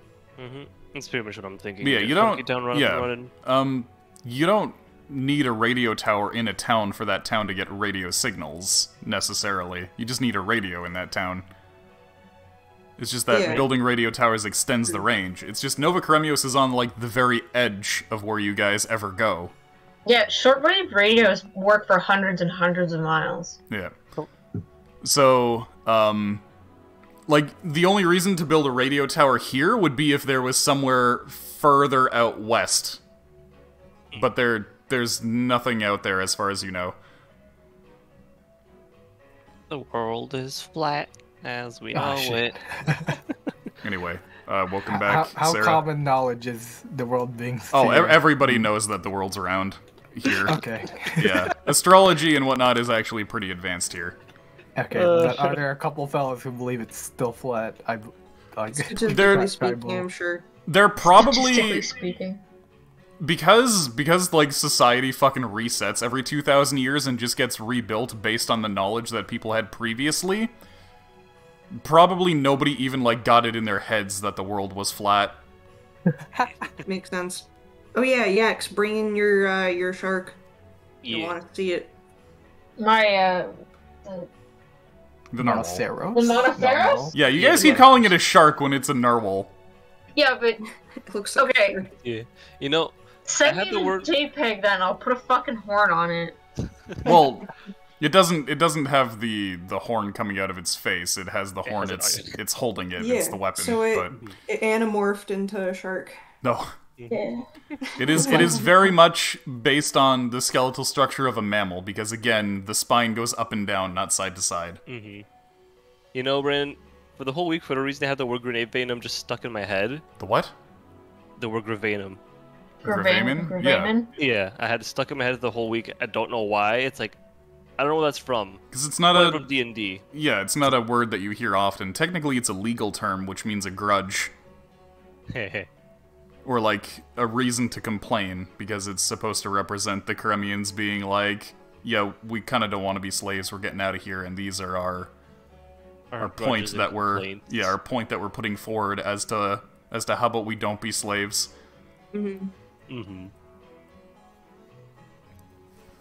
I like it. But, more on why I chose that name later. So yeah, you bring out the Monoceros to show them, and says, Bezra says, I know you've taken some instruction from our original designs, but this isn't quite like what we had before. I'm actually quite impressed. I wonder what your group Can you has... make it so I can talk to people? That wasn't necessarily a concern for us when we used them, considering we're psychics. Yeah, That that's is true. That being said, I wonder what your group has done to account for none of you having the same psychic abilities as Karemians, which were used to control the bodies of the Gravemen. Well... You make it hurt less? Right now, I think it's very primitive of how we're like connecting it to our actual like brain. Yeah, honestly, we found like this parasitic thing that attaches to nerves. Good lord! Our people have taken that, adapted it, so it becomes like an extended like nervous system that connects very painfully, apparently, from what Max tells us. And taking it off is just as painful, if not more, from what she tells us. That is what I call finding an analog solution to a psychic problem. Yeah. Yeah. I suppose if it works... It works I definitely wouldn't want to be in there. It only hurts getting in and coming out. Well, have there been any particular peculiarities or obstacles you faced in attempting to bring the rest of the Gravemen to life? That a lot of us are uncompatible because we're not like as strong as Yax is. So, all not compatible. Yeah, luckily not all of them should require immense amount of strength. Mm-hmm. I don't think it's my strength. I think it's my constitution. Do you think the constitution? Any of the researchers would like to come with us and try to help create these as well? Well, we've already had some contact. We did send you the designs that were used in the originals. Yeah, and like as for like the whole any issues reviving the rest, it appears we need to like have some familiarity with like the key item weapon that it involves. So for Yax here, the narwhal horn for the Monoceros. There's a terrapin shield, but no one can really wield that. Well, Olivier is using it, but one thing that we've kind of encountered is the fact that Olivier isn't able to, I think it was fused together with the Graveman because he's got brain damage from an early age. So that was another obstacle that I wanted to bring up. So your candidate for becoming the soul isn't entirely fit to do so thanks to that injury. Yeah. Yes, and we don't have anyone else right now, so... Well, if you aren't able to find another suitable pilot for that particular Graveman, then perhaps it could be possible to either adapt the design of the Graveman, or perhaps even help heal your comrade, that they may be able to interface with the unit after all. Now, our medical science here is not actually too far ahead of what is available at Greatheart, at least in terms of what could be considered useful to you as non-Karemians and non-psychics. You see, our sciences are all very focused on the workings of our own people and our unique anatomical traits. However, the Gravemen were initially of our design, so perhaps one of our scientists could accompany your group back to Greatheart to have a more detailed look at your work so far and see what they could do. That would probably work best, as the other option we were possibly told was like to adapt Olivier to it, and that could possibly kill him, which we do not want. We like this guy; he's amazing. Well, what about looking at Olivier's brain injury? Yes. Well, that's the whole adapting him to it. There is the possibility for surgery, but such a thing is incredibly risky and not necessarily guaranteed. What may be a more what may be a better solution would be to help psychically condition Olivier instead. I was gonna say you could build new pathways rather than repairing the old one. With, like, your dream stuff. Like, I was wondering if... Yeah, so something like that. Psychically conditioned. Yeah. Like, someone like me could connect better if we were to implement, like, psychic stuff, because I am a bit of a psychic myself. Speaking of that, I happen to be a bit of a psychic myself. I happen to be a bit of a psychic myself. Speaking of, you've been practicing with your own psychic abilities, yes?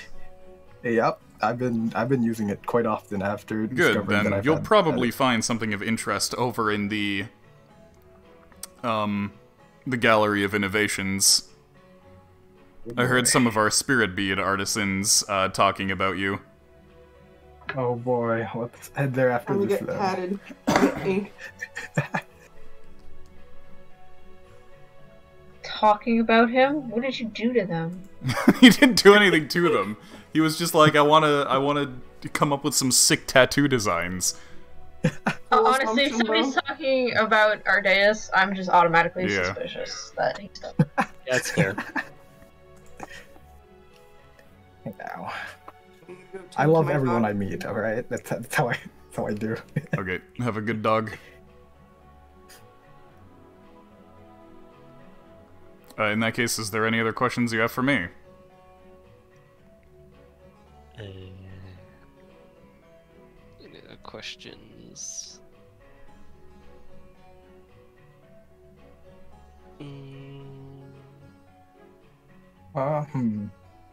We checked about Noel and Chirp. We talked about the Gravenums and Olivier. If we think of anything, we could ask you to come Assassin. along with us. So. Yeah. Okay. Not Yeah. right He's now, gonna come along on the trip just before you guys go over to the Gallery of Innovations. Yeah, I can't think of anything right now. But Okay. In that case, Is there anything the colony needs? Like more clothes, food? they'll let your Parts? merchants know now that your merchants are coming here. Okay. Anyway, so do you want to head over to the Gallery of Innovations then to get restocked and get tatted up? hell yeah. Okay, Yeah. so just come on over to the right here to 5G Horse. 5G horse, you're horse. back in the correct position. Yeah. Going right on 5G horse. Oh, With the bleeding Alright, eyes yeah. and... oh my god, Amazing. Bartholomew on the ass. Anyway, so you guys can also restock on things. Logan restocks on his nitrogen vials. Ardeus, you can get up to 3 yo-yos. 3 yo-yos. Let's Yeah. do it. So however many you're missing, just make sure that your total is now 3. Hell yeah. Yeah. Yax's lance gets recharged, but it can do that at any city. Iskra, how many batteries do you have? I got a total of 6. Okay. Yeah, You 6 know what I is... should ask them about? What? Is there like a replacement battery for the shock dart? So I can have like 2 or 3 batteries and swap them out. You, honestly, usually they just bring multiple shock darts with them on missions. Wah. Because they are electrical powered, and they need to store a lot of electricity in order to get the paralysis effect, since they're like a taser. And it doesn't use a solar powered battery like the laser guns do. So, you were gonna say something about the batteries? I can't hot swap the batteries for the shock Yeah, dart. no. Since they don't have like an individual power unit, it's really part of the unit. Darn. Just That stick and it inside yeah, what's if it, the I- power outlet. I mean, it's charged. I typically charge it before a trip. yeah. But then recharging it afterwards. Nope, I mean, I can charge it in Chromio, so I can charge it Yeah, in... you can charge it in Great Heart. basically any city other than Finnegaran. Yeah. Well, like a portable charger for it or something. That, Well, like, that's it's not really something that they necessarily have. That is something that you could perhaps develop at Greatheart, try to make some kind of portable charger, but it would probably be huge. Or we Probably. could make one where, what's it called? You have to get all 6 of us have to get on it and start like pedaling. Yeah. Well, you can attach it to the wagons, right? So in the turning of the Oh, wagon constant electricity. wheels Yeah, generates yeah, it would electricity. end up being something like that. Yeah. Constant torque, yeah. That'd be good. That'd actually be really good. Fuck. Anyway, next time we're in Great Heart. Also, Wally's pearls are restored to their maximum. You can get some bullion slabs. Right, I was gonna say, Iskra, 6 is yeah. as many of those canisters as you should have, so... Nah, they're not gonna give me more. It's a Yeah, shame. yes, 6 is a good amount. They usually don't carry more than that on themselves when they go out on missions and stuff. Would it be possible to get any of those beads? Do you know when you're gonna need them? Because they don't like to give this stuff out just willy-nilly. Like, do you know a specific task that you're going on right now that requires the use of fireball beads? I mean, considering it would have been useful for me to have a... Pyromaniac. I've got questions. Okay, what's your question, Yax, while they're busy denying Iskra? The person who developed the mind teachings that you mentioned, right? Sorry, I might have missed if we talked about the possibility about them or their teachings being used to create the assassin drones. Oh. Yeah, like I asked if like possibly maybe like whatever company or people might have found like a deceased Karemian and somehow managed to pick apart the brain enough to like do something. Well, I mean, is Nova Coremios the only place with pods that survived? How do we know that? Like, what do they know about? The thing is, Nova Coremios was not where the Karemians originally ended up here. This is where they ended up migrating to. From Coremios. Yeah. After the last Blink event. Before that, actually. Right. So,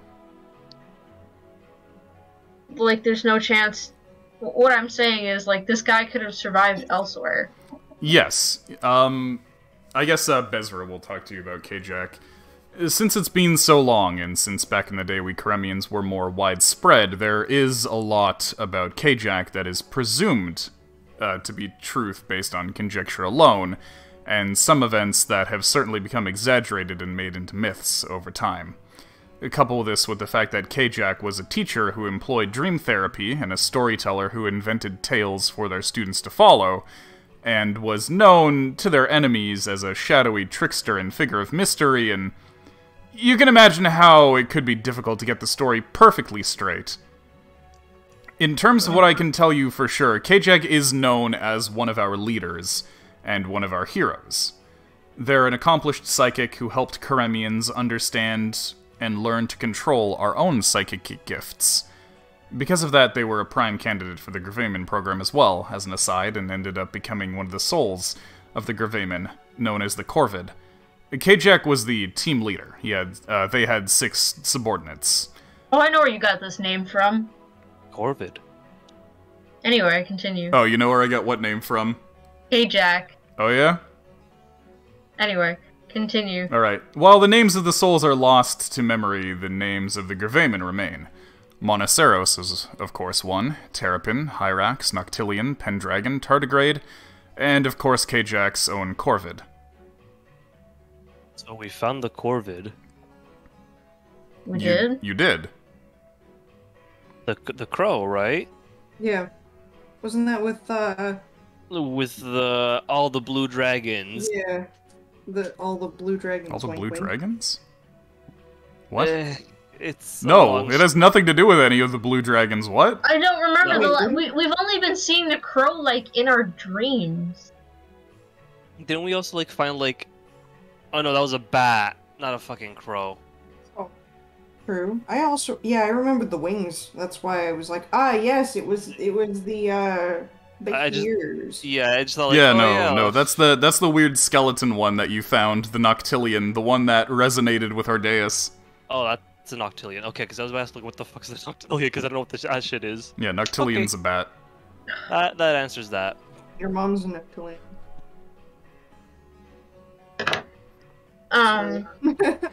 Sorry, I don't know how much of that you ended up catching, honey. Anyway, I described the crow we've been seeing. Oh, that really fucked that up, didn't it? The ones we've seen in our dream, and like we saw like one supposedly with like the Alpha Periton just murder a normal Periton in an instant. We just knocked the hell out of there. We also saw him in that weird puzzle tower as well. True. I described these incidents to the Karemian. I see. I'm not sure what to make of that. Oh, we saw it when we first opened our third eyes as well, with a little bit of alcohol and whatnot. Alcohol and preset. This would be like more for you and Yax though, so I'm just looking like, what the hell are you on? Alright, it's time to eat the tree sap. I've eaten the sap before. Anyway, Iskra went on a mushroom trip, which is where she ended up getting her first visions. She went on a mushroom trip with Yax and Pumpkin in the woods. Oh, I saw that there too? You didn't see the crow there, but that's where you saw your first visions. Okay, yeah, because I remember the first visions, but not seeing the crow there. Also, my reasoning for why I might need fireball beads is just like getting surrounded by those boneless undead. Yeah, no, they're not gonna give you things based on vague what if this happens. It's more like, I have a specific need for this. I have a specific need if it happens again. Yeah, okay, again, you're doing if. Okay, so I need When? some underpants made out of a very absorbent material. Yourself. Anyway. Like, I gotta spend hours and hours and hours in that fucking suit. Luckily, processes like that are suppressed while you're in there. That's good to know. Yeah. I'm good. Yeah. Okay. Anyway, how much of what I said about K-Jack did you get, honey? The very ass end where I piped up. Oh, okay. Let me try to re-grapple the conversation, I guess. But Is this the first time we've heard about the Corvid Gravamen? Yes, actually. Oh, is it? Yeah, as a Gravenum, yes. We've seen a crow, but not thinking of it as a Gravenum. Oh. So what could the Corvid do? Yeah, what information on it? Crow do. What would the crow doing? Well, once again, as I mentioned, because of the kind of figure that K-Jack was, a lot of the information about them is rather obscure, since they were a trickster, essentially. That being said, with that information, it can tell you that the crow's abilities were incredibly subversive, and K-Jack themselves was probably one of the most powerful psychics among Karemians ever, being our original teacher. So... K-Jack was the one who invented our dream teaching. Ooh. So it's possible that, like, the abilities of the Corvid and K-Jack, considering the strongest psychic, is well, just this more... is assuming that whatever beast you're talking about is related. Well, True. we've been seeing it in our dreams. It's a giant crow. I 3 just legs. described it to them with three eyes and something like that. I don't remember, to be honest. To be honest, a good part of my worldview is kind of being shaken up by this revelation. I'm definitely going to need some time to digest this. Now I definitely want to come over to Karemios with you in order to try and analyze these visions. K-Jack was a teacher of mine as well when I was very young. I could tell you that, like, when would we you be went able to see our memories, actually? So you could see what the Gravamen... I suppose, but I'm not sure what else I could get other than what you are able to describe to me verbally. Oh, okay. I guess just have, like, a bit more of, like, a quote-unquote first-hand experience as to, like, what we've seen in our visions. And that time we went Wait a to, like... minute. Sure, I just don't think it's Would it be 100% possible necessary. for you to come on like a dream vision with me? To what end, though? Figure out if the thing that's been in our dream is actually the Gravamen.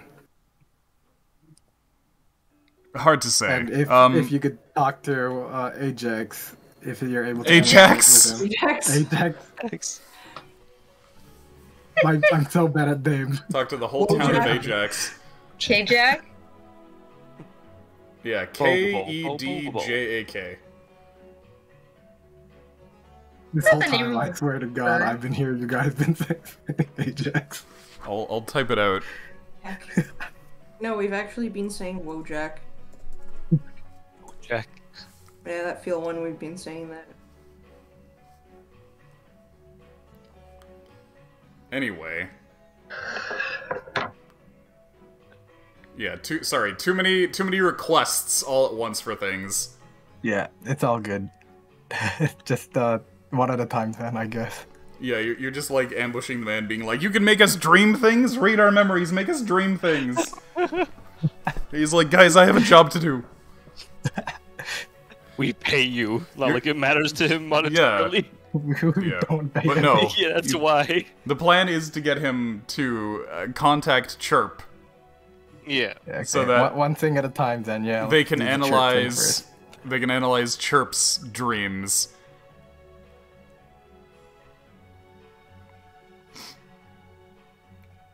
Anyway, so while you're here at the Gallery of Innovations, let me get back on track with what we were doing a second ago. But one of the Spirit Ink tattoo artists, a Kremian named Kagu, reaches out to Ardeus regarding the tattoo designs that he proposed.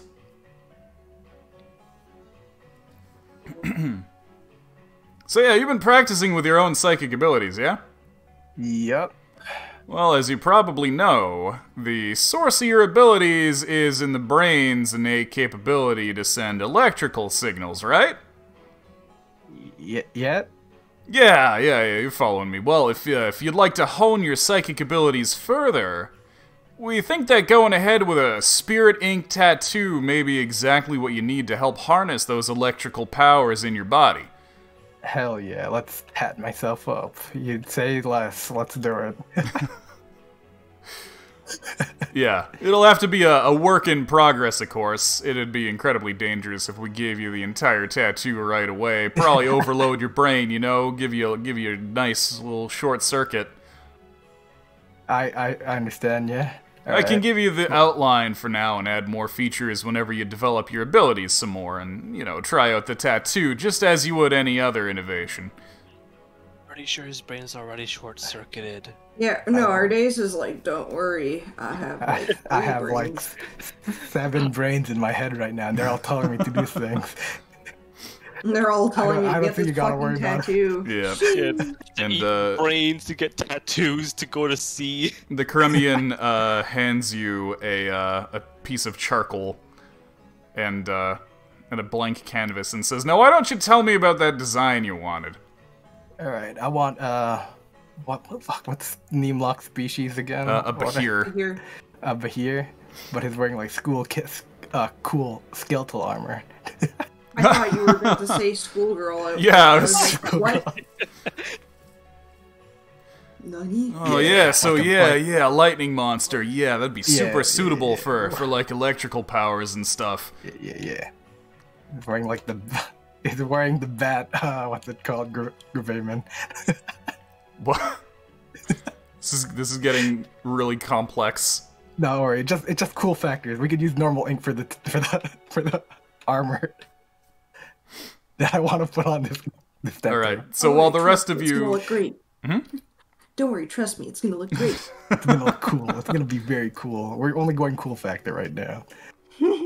Ends up drawing a penis Whatever on it you. does, it's cool. That's fine. But Anyway. I'm going with design factor. so it's gonna be an 8-hour tattooing session. Yep. Yeah, sure. YOLO, we'll just hang out in the It kitchen. gives us Yeah. a chance to like recoup. Long on that. Oh right, Wally. I was saying your pearls of power there, the beads that the Kremians gave you, to help with your spells. You're able to replenish those here. Okay, we'll do. Replenish. Replenish. Yeah, and do the rest of you have any other business, or do you want to just skip ahead to Ardeus having his tattoo done? Fireball bead? Again, know, you've been denied that like 3 times already, unless you have a very specific need for them. And they're I've had, probably like- not gonna give it to the pyromaniac. I've had at least 3 or 4 instances where I had a huge group. Imagine you're like an FBI agent. Imagine you're Agent Mulder right now, and you're trying to requisition a car. They're like, "Where do you want to drive?" And you're like, "Just in case I want to drive." No, they're gonna say Yeah. no. They're gonna say, let us know where you're going, let us know what you're doing with it. I'm giving you the reason. I've had like 2 or 3 instances already where there was. Yeah, big no, groups. you're giving me what ifs. Yeah, They're not just gonna like, give you like, these where things are we gonna go willy-nilly. for you to need it, kind of thing. They're like, do you have a specific monster where you're like, yes, I need to throw a fireball bead specifically at this thing? I've had hordes of zombies on me. You've had hordes of I've had- zombies on you in the past. In a specific instance. In an instance where throwing a fireball at them would probably have been a bad idea because they were surrounding your friends. Because the zombies were, you know, occupying the same space as your friends, where a fireball bead would have specifically roasted your friend along with the zombie. That would have been fine. Also, Zombies. that doesn't necessarily mean you're gonna run into those zombies again. I've specifically told you multiple times now that they're not gonna give you things based on what-if scenarios. This is for Yeah, tooling like, up for specific maybe- jobs.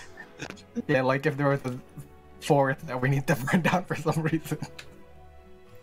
I don't know, like, it's sort of like, when you go to, like, someone's birthday party or whatever, you get a specific gift. You don't just get, like, well, what if I go to a birthday party, and what if my friend ends up having a birthday party? You know, I'll just get, like, whatever. In case it happens. It happens. Well, they're never gonna Yeah. have another birthday again. What the hell? Well, no, it's just that That's, they want that's something exactly specific. how it works. I don't know, man. I get things specifically for people, or I prepare things specifically for people. Oh no, I just buy things. I'm like, I don't know who's getting this for their birthday, but somebody's getting it. Just yeet it at a dart. That's exactly that's exactly how you gotta do it, dude. Which is why the drinking horn that Sarah got me is a pen holder right now. Okay, look. I'm sorry about the drinking horn. See, but that was one thing. See, here's the thing. The drinking horn wasn't a random buy. It was just poor thinking. I actually did get that specifically for you. Well, I mean, it's making a good pen holder. Poor But- thinking. You pour it. Look, I admit it was not a great idea. Anyway, the birthday analogy notwithstanding... No, Sarah, I'm not, like, mad at you for the drinking horn or anything. It's just, it's not something that I would ever drink out of. But it is, getting use. Yeah, good decor. Anyway, Kind of want to get myself a drinking horn now. Birthday I've never analogy notwithstanding. I've explained to you, like, 3 times, Cryo. I know. I'm just trying to. Nothing I- that you can say is gonna make me swerve on this. So, let's stop wasting time. Alright. So, obviously, no fireball. How about shatter? Do you know something very specific that you want to cast Shatter against? I'm pretty sure you want to cast shatter against me right now. I'm going to mute you for the rest of the session if you try this again.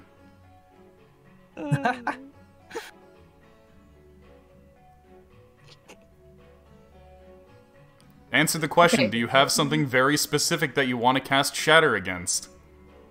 Honestly, I don't even remember what shatter does. I know it does like a Alright, a great. shockwave No more sound. of that then. it's okay. We'll find something specifically for you to cast Shatter against and come back.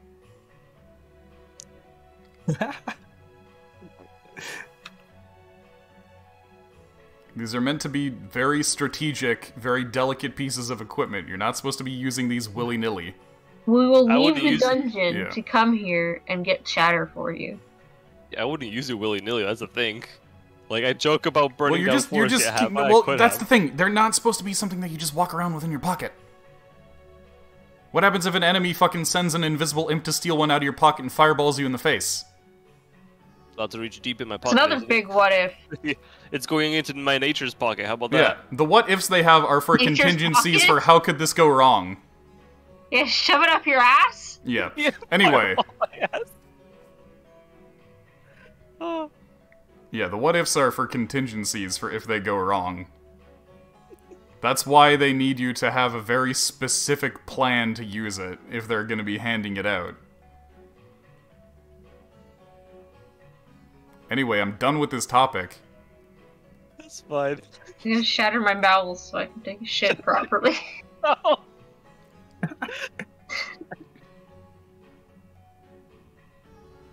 Okay, now, did anyone else have anything that they wanted to do or ask? Pharaoh, do you need anything while we're here?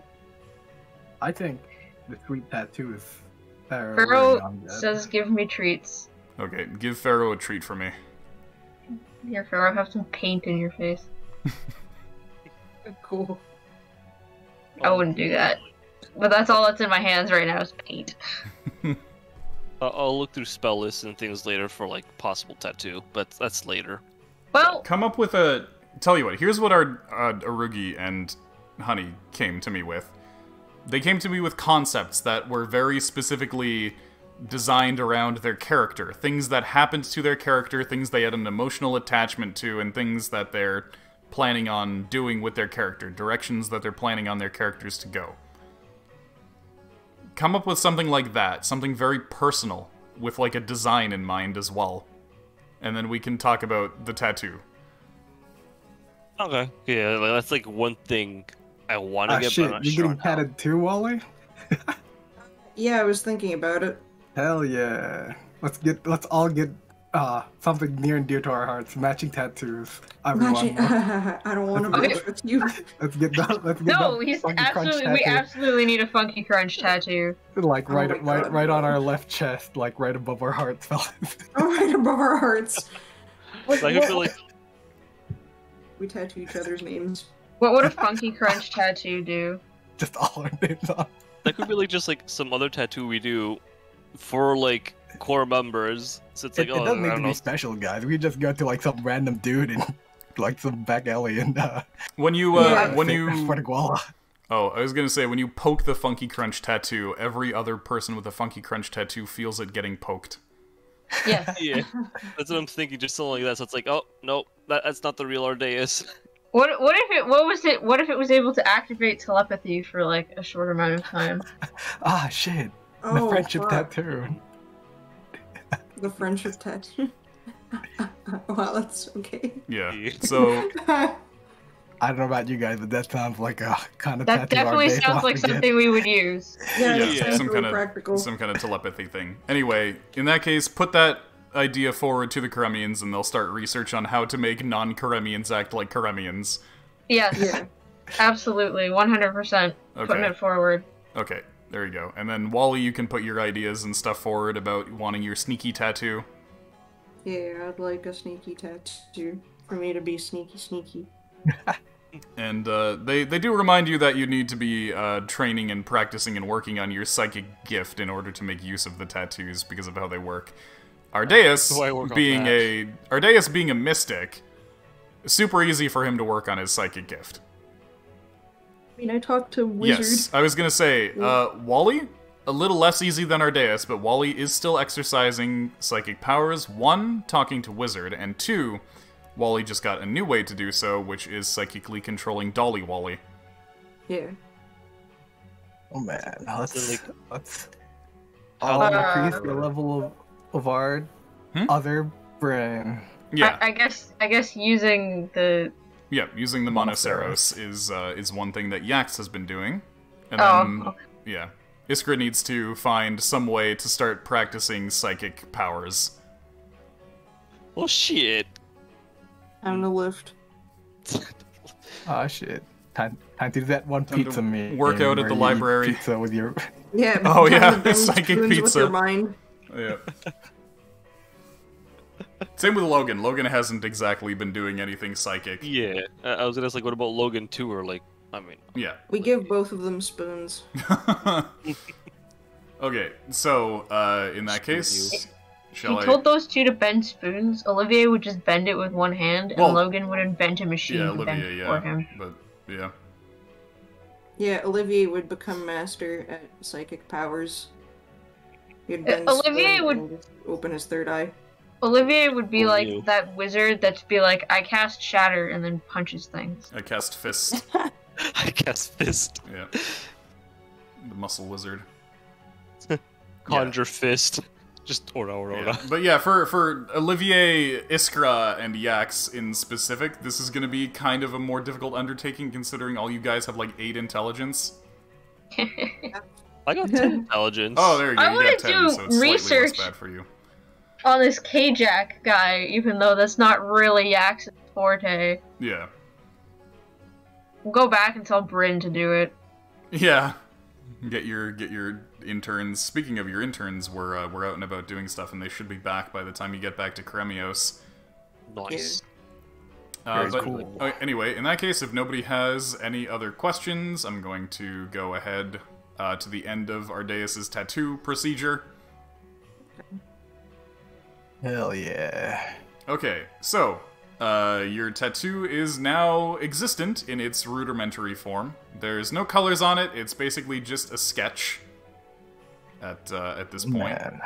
However, you find that you are able to harness the electricity in your body in order to create a couple of effects. The first effect is that you're able to use Shocking Grasp as a cantrip. And shocking grass. Yes. However, it uses... You're essentially a chakra lizard now. Yeah.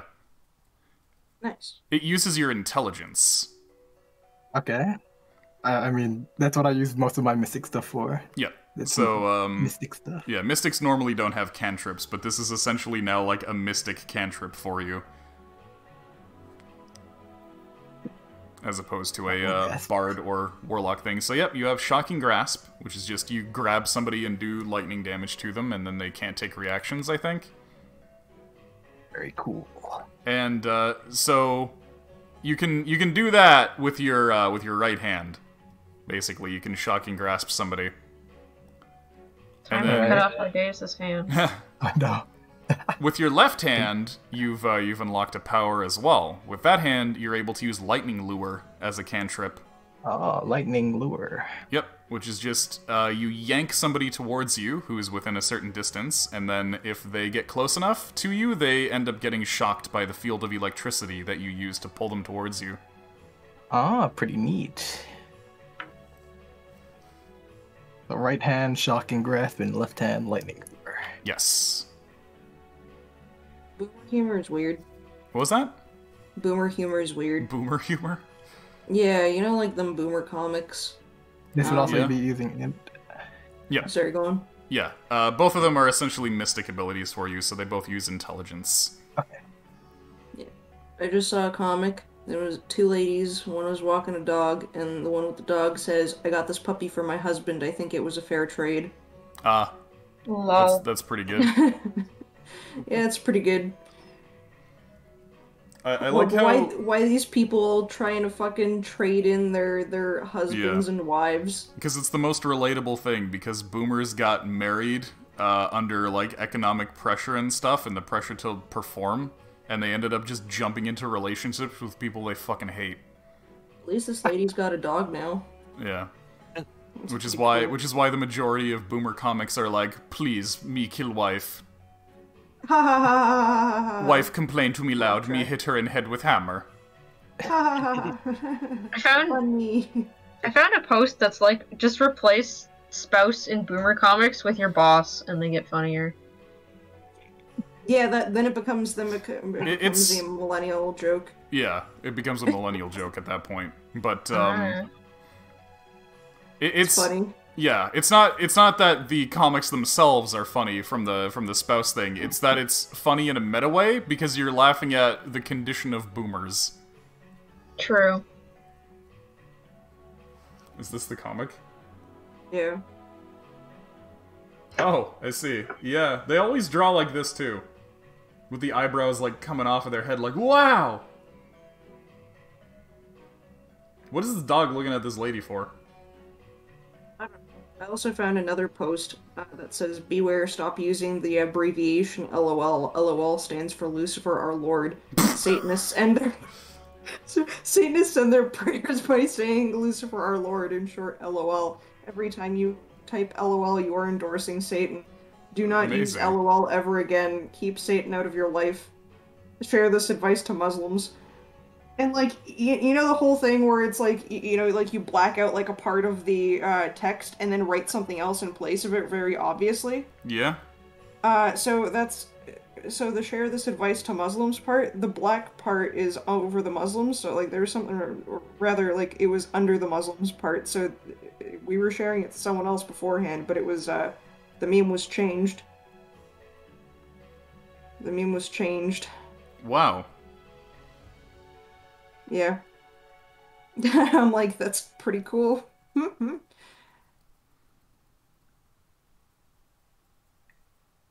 Oh. That's a very Facebook thing. It's on Facebook. Yeah. It's one of my friends sharing that as like a thing that he found on a Facebook page from some televangelist. Oh boy. I'm like, oh, cool. But it's pretty good. Facebook funny today.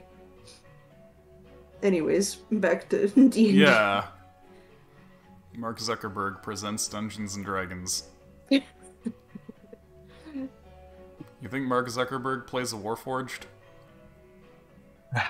He plays Lizard Man. Yeah. Oh, that too. I was gonna say it's either robot or lizard. He's a robot lizard.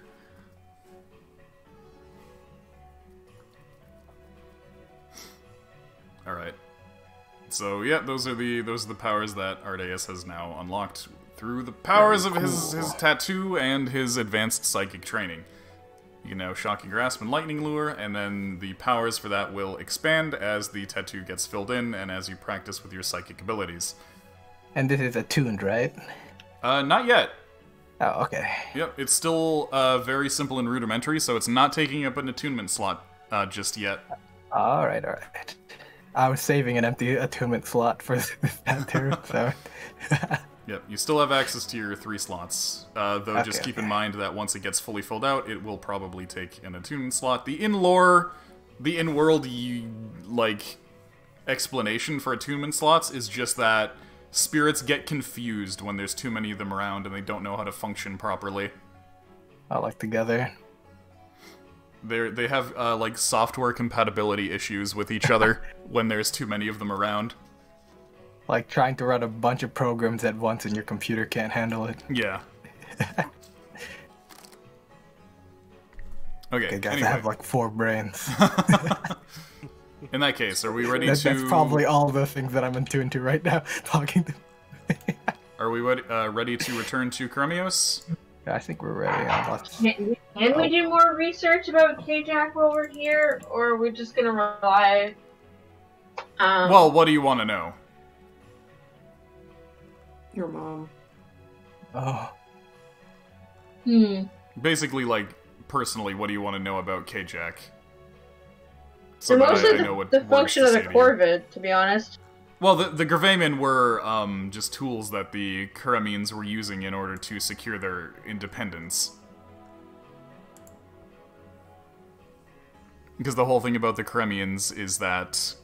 I guess maybe not the... Maybe function was the wrong word, like the abilities. Oh, in terms of the abilities, again, a lot of those have been obscured because K-Jack has been kind of made into myth, but from what you... I mean, it's a place to start. Yeah. The basic stuff is just, it's a crow, so it can fly. It's probably got some pecking and clawing attacks. K-Jack was a powerful psychic, so he's able to do powerful psychic things. You know that he was the one who originated dream teaching. And you know that the crow has made appearances in your visions. Is there anything about... Okay, so, like, he invented dream teaching, but everybody has, like, methods as a teacher. Like, metaphors he might have used in his dream teachings, or ways in which information was presented. Yeah, probably. Nothing that I've written down, though. Oh, okay. No, okay, so what my goal in looking at that was to interpret the dreams with the crow that we've had. So, think back to the visions that you've had. From the beginning, the first vision that you had was of, the Narwhal. You had the vision where the Narwhal was fighting, the underwater panther. Yeah. So the Narwhal, you've come to believe, represents the Gravaymen Monoceros. Mm-hmm. And was kind of perhaps guiding you towards uncovering that gravamen, which would imply that whoever sent you that vision has knowledge of the gravamen. Mm-hmm. Okay. You'll have to probably remind me of that one, but I think I see where this is going. I'm trying to remember. We found one of the discs, so there's all the discs, like the ones like with like the four, like with Terioth, Shepesh, Cogni, all that, Yeah, and the ones with the gravamen. yeah. There was one and a blueprint with the works that like we had our day sort of one of the imps slip in and take, right? Or not take, but like make a copy of. What were they again? No, I think you took the disc and left a copy behind. Yeah. Uh-huh. You No, left it's a a fake fake, yeah, copy. you left a fake disc behind. Okay, so we left the fake disc of which one was it? The bat? Yeah. Okay. And there's a blueprint there too. What was the blueprint? The blueprints were just for the various gravamen.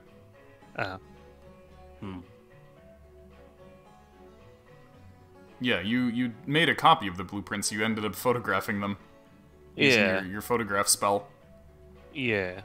And that's And, how we yeah, managed to get the they've been- gravamen started on our end. Yeah, they've been using those documents.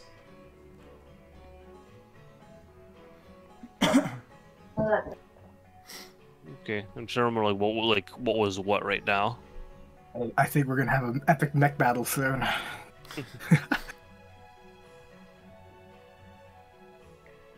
Okay, anyway, are you guys done here? Yeah. Think so? Okay. If I had a pet cat, would it be like having a pet monkey? You know, you don't even necessarily know if the tabaxi evolved from cats. For all you know, it could be the other way around. They could have been humans that evolved to be more cat-like. It's true. I never thought about it that way. Yeah. Farrah, what do you think? It's like, yeah. Those are really yeah. weird guy who's way too into cats. Farrah. Questions that have an in-world answer, but you guys haven't gotten to that point yet. What? Oh, okay, we're genetic modifications then, probably. Anyway, so It's you a lot to do with guys cat, man. make it on back to Karemios by taking the boat from Funky Town. But here's the thing. I think the default for everything is actually halflings. Everything comes from halflings. It was all just because they were tired of being made fun of by the rest of the animal kingdom for being manlets.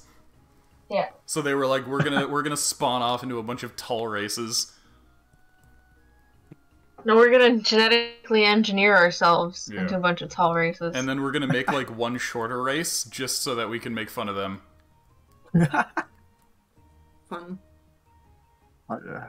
The three-quarterlings were the original. The three-quarterlings. Quarterlings. Yeah. Yeah, Loishka the 3/8ling. In universe, I think the only race that's shorter than halflings is gnomes. Damn. That sucks. Yeah, gnome, and then halfling, and then dwarf, and then human.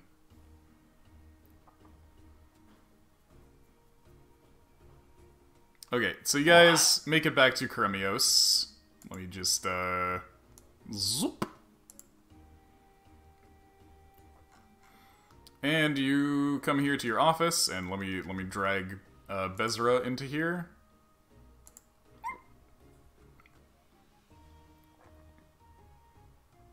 There we go. Takes a Hello, seat. welcome to our fine There we establishment. go. Oh my! Quite some decor you have in here. Thank you. It is quite nice. You like our frog Hemoth? He looks really comfy. Yeah, he does. You Do you like our... mind if I have a Yeah. seat on him? Yeah, sure, go ahead. I'm not gonna. I'd be too embarrassed. I just wanted to know if you'd mind.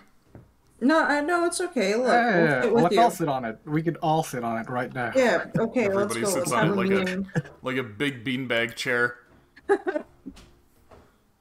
We just got these new chairs and table in, but let's all sit on the. Yeah, Let's see, all sit on the embarrassment frog is human. overrated when you can just do things like that you want to do, right? I'm an educator.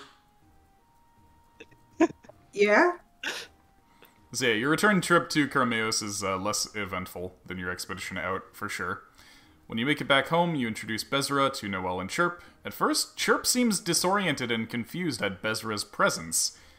It only takes Bezra kneeling down and reaching out to Chirp, not so much physically, but psychically, for Chirp to realize who they are. This is actually Chirp's first time seeing another Karemian since before they were placed in their stasis pod. For all you know, it could have been thousands of actual years, though from Chirp's perspective, it should have only been about 3 years, which by that point is still nearly a third of their life. Mm-hmm. So after spending some time bonding with Chirp and having a chance to tell them about the Karemian civilization, Bezra gets to work attempting to analyze Chirp's visions. First, they help settle Chirp into a dreamlike state, and then remain silent for several minutes, occasionally furrowing their brow, or twitching their eyelids. And after a while, Bezra reports their findings to your group.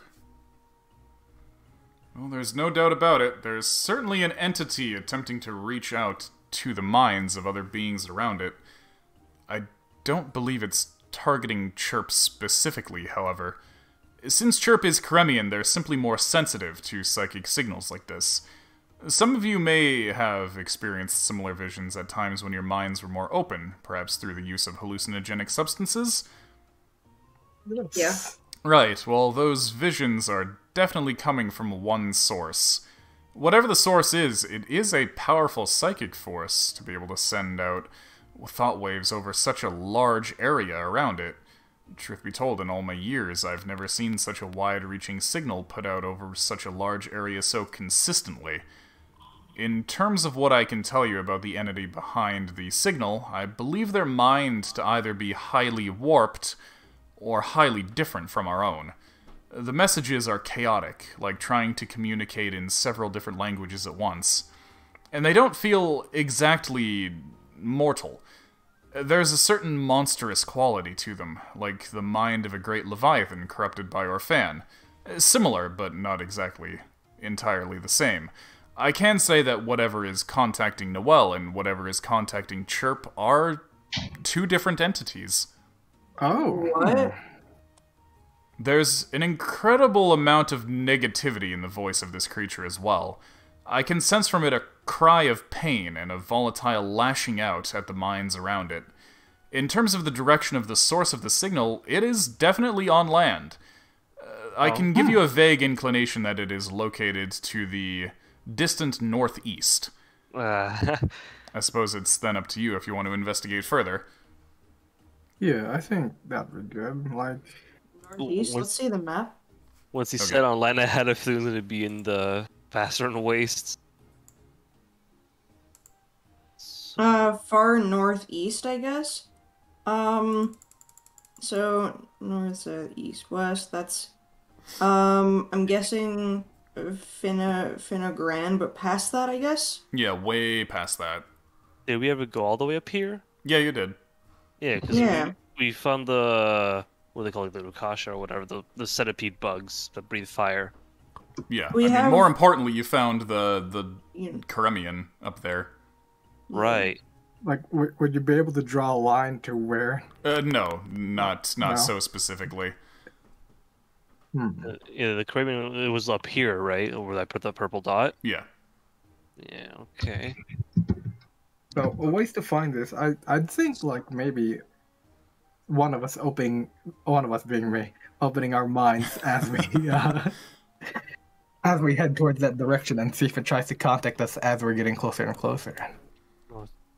Your secretary Turvin actually grabs your attention all of a sudden and says, regarding the northeast, we've actually been sending our junior explorers up there, our interns, and they've made a report on the area. Specifically, they were traveling along the wooded northern area of the eastern Ambrose Plains, up along the mountain range. Their purpose there was to investigate the phenomenon that you reported on, and that has been mentioned in various rumors regarding the supposed as it has been called in ghost stories and whatnot, River of the Dead that runs between the mountain ranges. Ah. Anyway, I can relay the report to you. Our party made north along the eastern Ambrose mountain range. You can see Turvin squinting at it. Whoever wrote this seems to have had really, really messy handwriting. Until we found the mouth of the river where it flushes out to sea. We should really get Bryn to do the handwriting next time. From there, we traveled west with the sun until it finally set ahead of us. At night was when we witnessed the phenomenon we were searching for. Ghostly figures did indeed appear along the river at night, seeming to walk out towards the ocean and disappear. We were presented with images of walking bones guided out to sea by glowing lights, floating in the still night air like paper lanterns. Any attempt to interact with these images proved fruitless, as whenever we would get too close, the images would disappear from our sight, as though you could see them when standing about 15 feet away, at least. After spending the night there watching these phantoms go by, we decided to try and penetrate deeper into the northern woods. These attempts were unsuccessful. For some reason, after we witnessed those visions, we found the geography of the woods become strange to us, as though it was bending and warping to frustrate our exploration efforts. Thus, we returned home. Hogue. Okay. Huh. We dealt with like bending, warping woods. Well, not even woods, but bending and warping space anomalies from a demon. You got me that can help keep us on track without magic mumbo jumbo. So I guess it's our next stop. Yeah, let's check it out. It's probably related. It's toward this area, right, where you're feeling. You do note that you heard this story before. Yeah. When you first heard the story, it was from one of the members of the Children of Orphan. It was from the adventurer, the one with the eye patch, whose name I forget at the moment. In their pub, right? Yeah, she was telling you about how many years ago, when she was an adventurer, as part of an expeditionary crew exploring that area, they ended up encountering that region, and they were like, alright, this is freaky, let's never come up this way again. Seeing the skeletons guided by lights that seemed to lead them out to sea. And even in Chirps Visions, Rivolo actually told you that in Chirps Visions you saw that area of skeletons crawling across along a river, basically just wading through, walking out to sea. Yeah, I remember that part.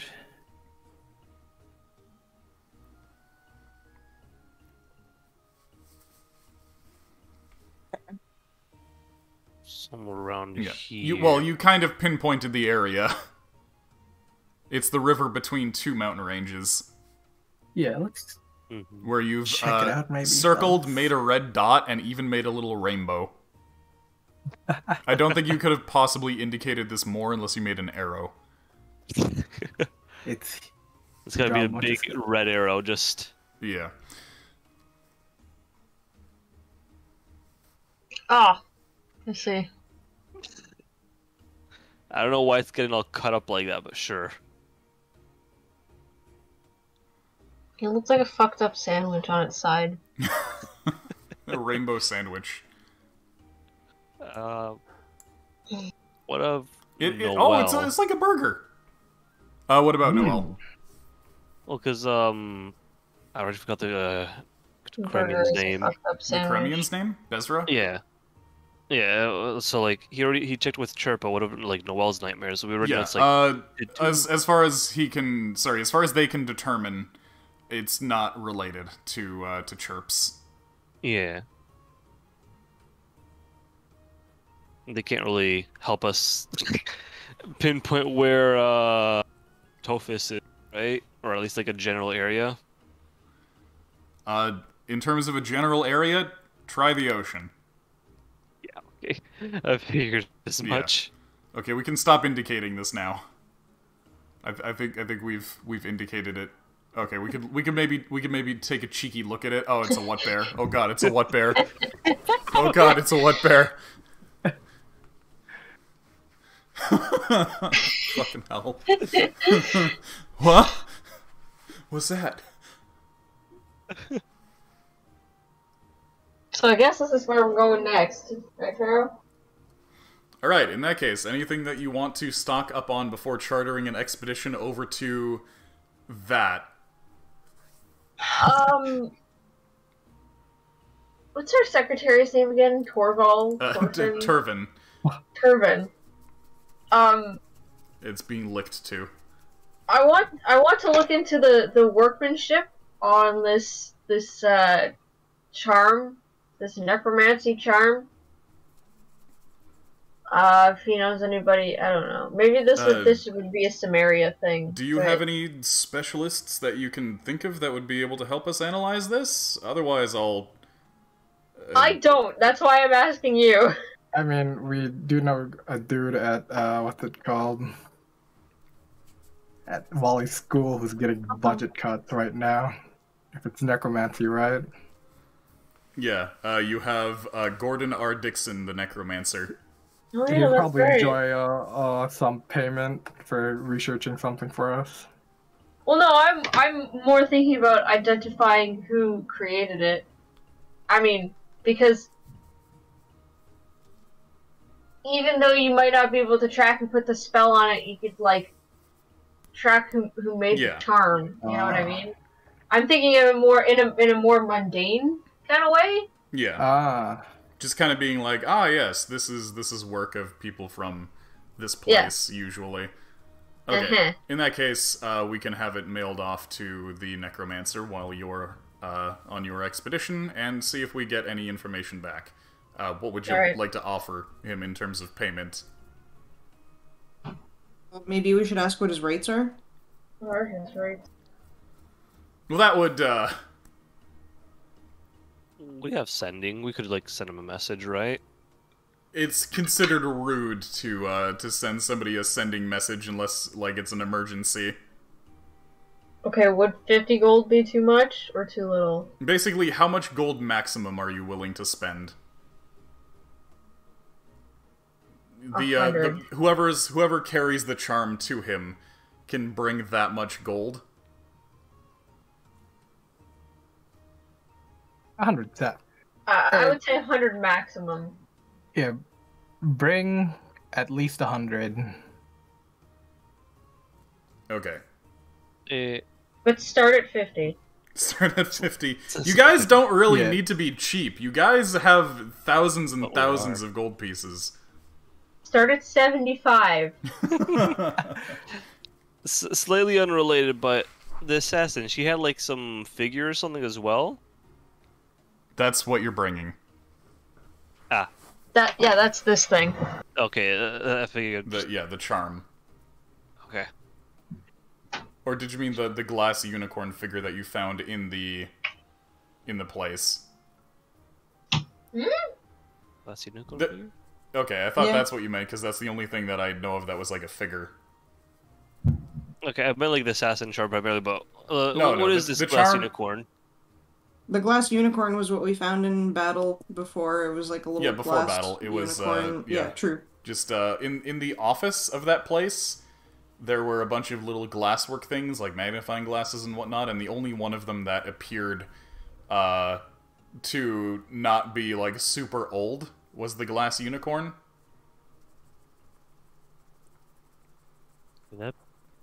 That, and there was also the one spell book that looked like a new spell book, and then all the other books were mush. And that one spell book had most of its pages torn out.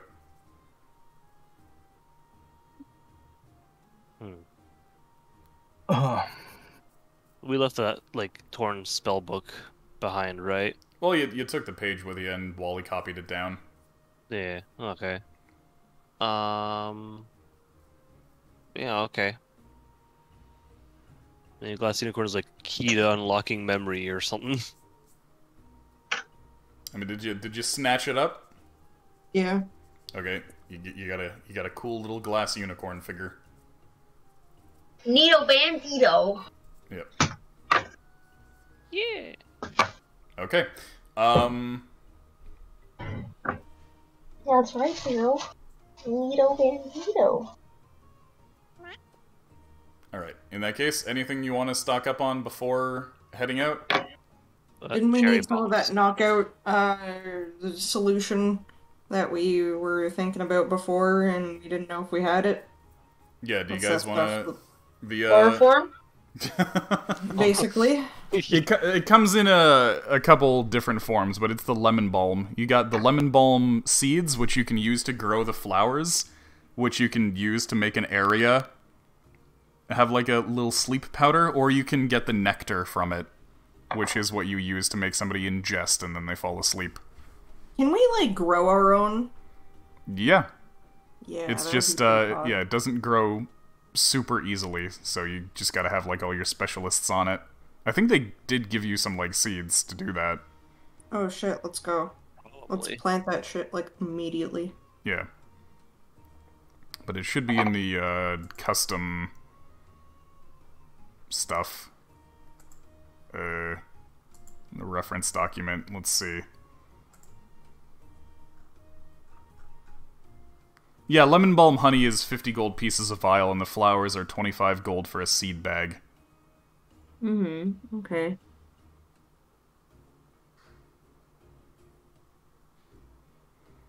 So how much of the stuff do you want? You'll probably pass by the Finnegan rebels on the way. Mm-hmm. Okay, so how much would it be to get, like, a nice sizable field of it so that we can start, like, manufacturing it? Probably about 250 gold pieces. Okay. Yeah, let's do it. I'll also take some cherry bombs. I've been out of those for a while. Okay, make sure to buy those and say how much you're buying and write down the amount that you spent. Yeah, write it all down and I'll put it in the little Excel sheet. But yeah, in terms of the usable lemon balm honey that you make somebody ingest, that's 50 gold pieces per vial. Okay. We should probably get a few vials, maybe like 3. Okay? 3 sounds good. Okay, so that's 150 gold pieces. Let me just double check my notes on a couple things. What the hell is it? Here it is.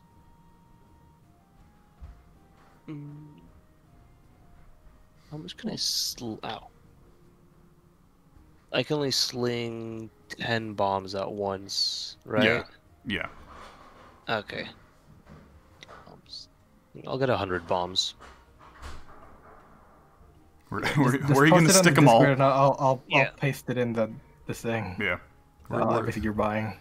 Where are you going to We stick got them some all? soup stock, so we should probably get some pemmican to dip in it. Yeah, I'm assuming that you guys always restock on rations every time you come back to Karemios. Yeah. Which is why I've only needed you to go on usually like one foraging trip per expedition. Mm. If it's an uneventful expedition.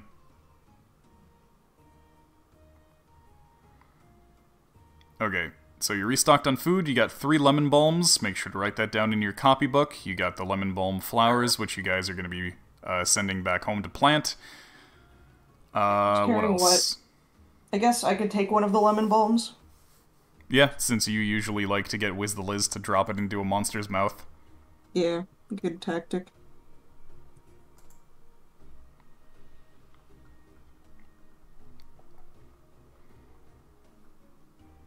Okay, anything else? Yes. I think. Oh my god, he's longer than I thought. He's got painted toenails. Yeah. I didn't know what bears look like, lol. Which is why he's a noodle now. Good lord. It's a fucking... Oh my lord. You know how on maps they'll usually draw like a serpent on the end of a map and be like, here there be dragons for anywhere that they haven't explored yet? Yeah. This is that. You can't go too far out into the world, otherwise this thing sees you and eats your boat. Yep. We did see a big scary monster on that island, so Yep. that might be it. We just stayed in like the south half of that island too. Waiting for you to zoom out. I see. Ow. Make sure to keep Twitch chat on pop-out mode. Yeah, I do. Okay. It's just, in this case, I was drawing it, and I'm like, Oh. does he even see what I'm drawing? Yeah. He's having a spaghetti. He is having a spaghetti. He's slurping that river down. Yeah. I used 2 of my lightning arrows, right? Yeah. Yeah. Okay, so once again, anything else before you guys set out? Let's bring these silver-tipped arrows that we... The silver-tipped Bolts. crossbow bolts? Okay. Yeah. Okay, you got 12 of those. Oh, okay. I'll Oh hold yeah, on the to shock those. arrows. Are they like something that exists nowadays, or like were The they shock like a relic? arrows? Yeah. Yeah, they're something that could be manufactured. It's just that they are a pretty high-level magic item. Okay. Would it be something that we can put in production? Because I mean, I don't Put think in that any put place in really production? sells them. Probably not. It's something that would need to be done by like a specific artisan. Okay. So I don't you know, could if you could do research into like magic item artisans and stuff. The majority of which are, of course, in Erudities or Greatheart. Mm-hmm. And see if you can find somebody who is able to develop them. Okay.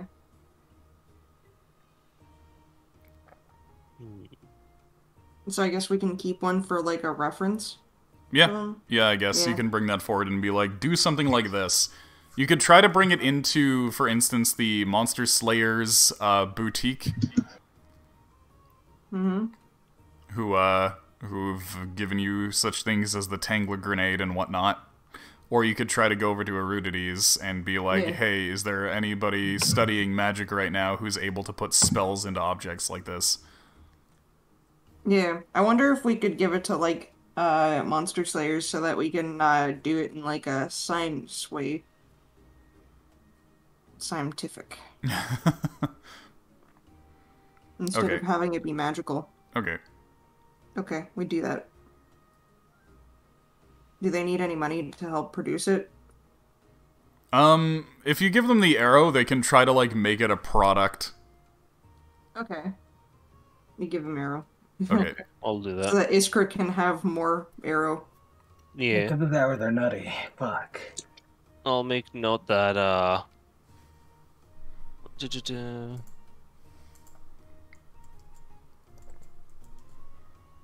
For R&D. Because if we get like elemental arrows somehow for Iskra, that would be really fucking OP. Yeah, like that's Yeah. Keep in mind that basically it is an arrow. It's not a bolt. Mm-hmm. Mm-hmm. I mean, Okay. even if they do bolts, that would be pretty fucking cool. Like if they do some kind of projectiles that Ooh. do that.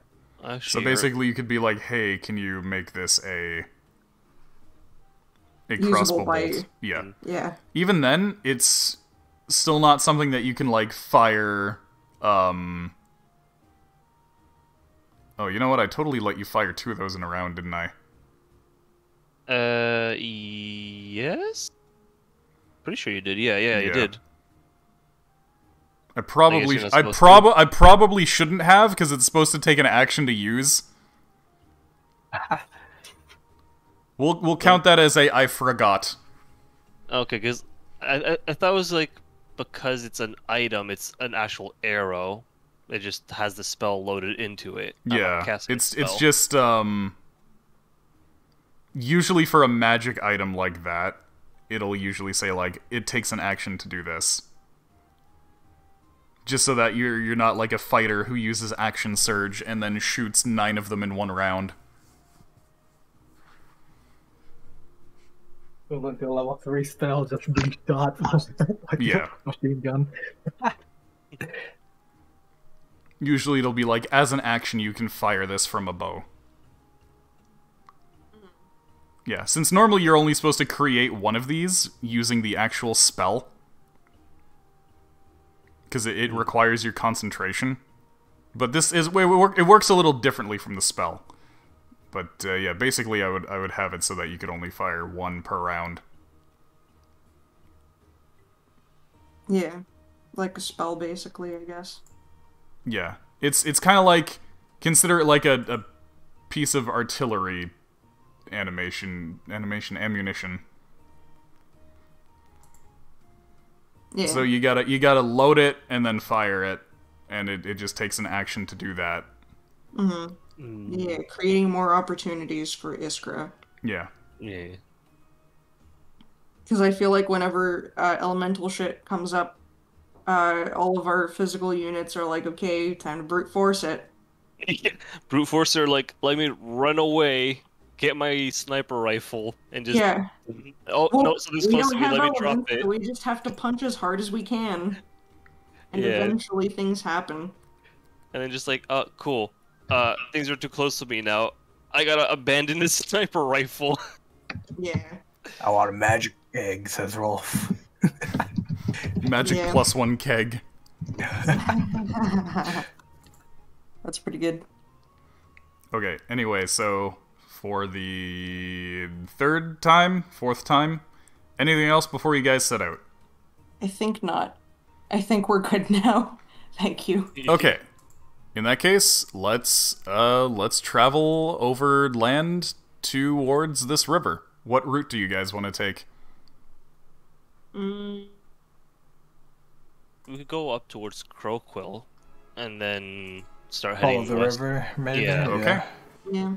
So in that case, you just follow the river up from Pasture Fields to Crowquill. You can portage, Yeah. basically, from Crowquill over to that side of the river. Yeah, let's check on Croakle, make sure that they're still alive and well. Yeah, they're doing okay. It's spring now, so the worst of winter is over. Okay, cool. Is there anything new that happened around there, or no? No new monster attacks or anything. Cool.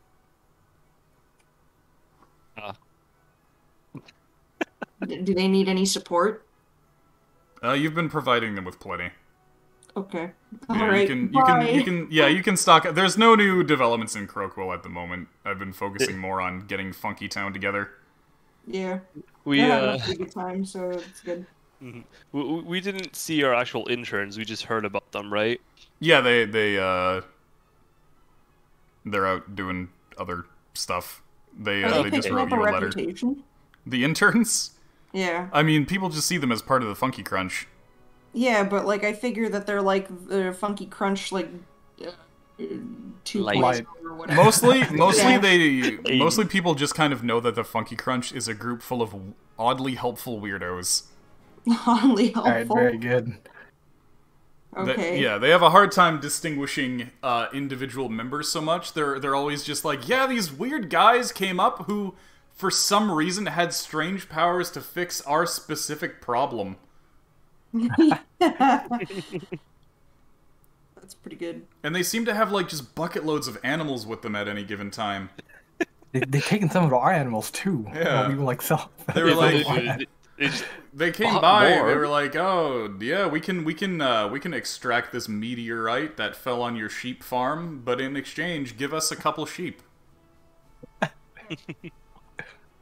meteorite. meteor sword. It's just an example. Yeah. But as you adventure and whatnot, not only do true stories start circulating, but totally baseless rumors start circulating. Hell yeah, that's what Yeah, I like to like hear. what? Make one up right now. I mean, there's a guy who's carrying like 10 buckets, 10 like gallons of alcohol with him at all times, and he has like 30 different weapons on his person. So Yeah. I'm pretty sure that gets around a lot. Yeah. Has like a million horns strapped to him too. Plays them all at once. Oh yeah, that's one that circulates. It's like, yeah, anytime they get into a fight, suddenly all anybody can hear is Buzzer goes off. yeah. And then by the time the fight ends, the buzzer stops. Hockey That one's fight. my favorite one. Alright, good. Beware the funky crunch. If you hear the blare of a siren, you know your days are numbered. Like a cryptid. Yeah. They've heard like some crazy weird animal that they have pet, which is just yaks. Or shark form. Okay. Yeah, I was gonna say, you should say the Monoceros. Oh, I got another one. If you look into the mirror and at 3 a.m. and chant, no wait, and you chew I Pemmican. don't know, like cereal. Oh fuck yeah, pemmican. Yeah. And you chew cereal 3 times, then the funky crunch will appear behind you and solve all your problems. Yeah. Wait, you have to say burger me, burger me, burger me. Or something like that. I don't know. Yeah. That sounded really stupid when I said it out loud. Burger meat. And then they give you a 3 a.m. burger. An iconic 3 a.m. burger. Iconic. Oh fuck, I like that. That's also a meme that I unlocked. Yes. Oh, okay, I got it. If you get up, non-sexual. if you get up at 3 a.m. and you look in the mirror and you're like, I need a midnight snack, then we appear and we give you pemmican. A pemmican? shit, No, yeah. what happens is that a pemmican crashes through your mirror. Through the mirror. Yep. Either that or you like wake up with it under your pillow. You're like, oh, why does my neck hurt so much? I felt like I slept on a rock. And then you look at it and you just hold it up and you what bear at it. Your neck extends and you lick it. Mmm. I like it. Tastes like dense meat. Dense. Alright, anyway, heading up towards the river. The river. The river. The river. Let's go. Okay, I'm gonna get you guys to do one foraging trip on the way after you reach Crowcool and restock. Just so that you can I get haven't over done a here. forge in such a long time. Yep, okay, so I'm gonna need survival checks from each of you, and you're gonna need to tell me what you're looking for. So first we'll start with Yaks. Sorry, what kind of area are we It's in? after Crowcool, so it's like Pine Forest. It's Pine Forest has... Pine Forest near the end of spring and beginning of summer. moose. I'm gonna look for a gamoose. A gamoose or Yeah. a large game animal? What was... Heard that is large gay You know animal. what I remembered? Large gay animal, wow. Where's Tech? Yeah, Game. it's about to be like, where's Tech at? Can we throw a Pokeball at him? Alright, 15. I was suddenly reminded of how people were like, oh yeah, since the plural of goose is geese, why isn't the plural of moose meese? And how I made the joke where I was like, so the plural of Bruce is Brees. Breeze. You just go to like a dad resort and you're like, wow, look at all the Brees around here. Breeze. Fuck. Jeez. Most dads I know are named Dave. Yeah, Dave's definitely become a dad name all of a sudden. I don't know. All of a sudden. All of the dads that I know are like Olegs, so like, Well, you know, that's your own. Obviously. Yeah, but there's like, I know at least like fucking like 4 Olegs. No, definitely more. But off the top of my head, I know 4 dads named Oleg, but I think that's also Why do you because know I'm so just- many legs? I don't Oh. know. Dave, Dan, Like- Gord, Michael. Michael's just perennial, though. I think I'm just surrounded by Ruskies. You think? Yeah. Well, yeah. And the only like dad that I'm actually like familiar with is Tayo's. Yeah. Yeah. The only consistent dad in your life. The only I like saw a guy that looked like your dad at the mall the other day. I had to do a double take. Wacky. Damn. I was reading the Twin Peaks Secret Files a while ago, a few weeks ago. I finished it, but looking at pictures of some of the actors, fucking Harry and Hank specifically have a very specific look to them, where it's like Canadian hockey dad. Yeah. You're right. Jeans wearing Canadian hockey dad. Yes. Yeah. I don't really know any like super like hockey dads kind of thing. It's not a demographic that I typically encounter in the wild. Yeah, I was in hockey as a kid, so. Yeah, hockey dads don't take their kids to art class, so. Hey, I went to this weird art class thing as a kid that my parents put me in that was like learn to draw fucking dragons and aliens only. Cool. They Oh, called awesome. it like the Monster Workshop. Lol. And we ended up doing a thing where we made little Play-Doh aliens and put them in jars and then filled them with fucking color and dye. Oh, that's awesome. Yeah. Okay. Except they didn't let us keep them. What? They were like, Wait. we're gonna keep these as examples for the next class. Or something like that. Oh shit. All I know is I don't have it. It was either that or my mom was like, this is disgusting, I'm gonna throw it out.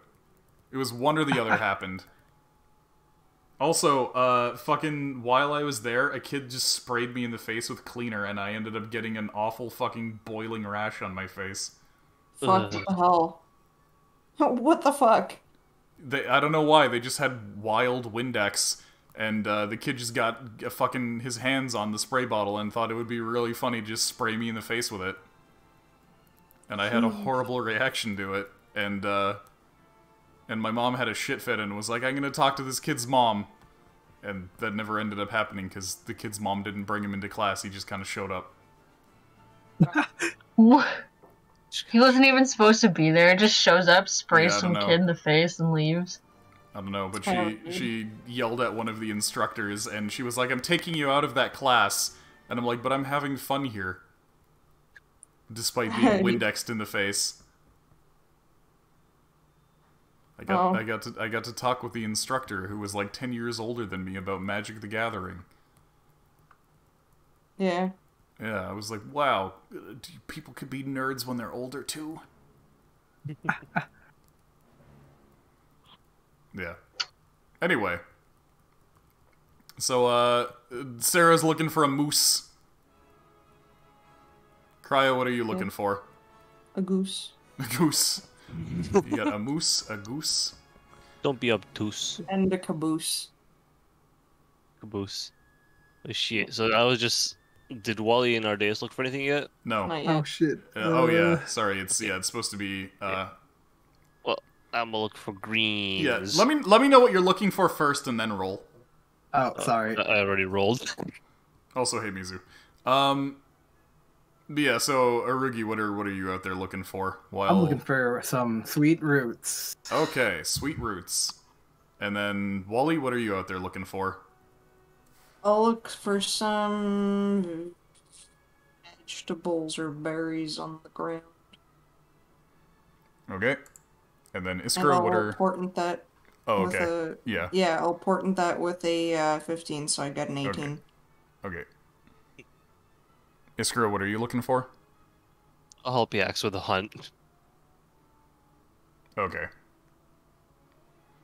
Let me just. Whatever land animals. Yeah. One sec. Let me just grab where I have this. I got you. It should be here. Whoops. Scroll down to the bottom. There it is. Okay, so,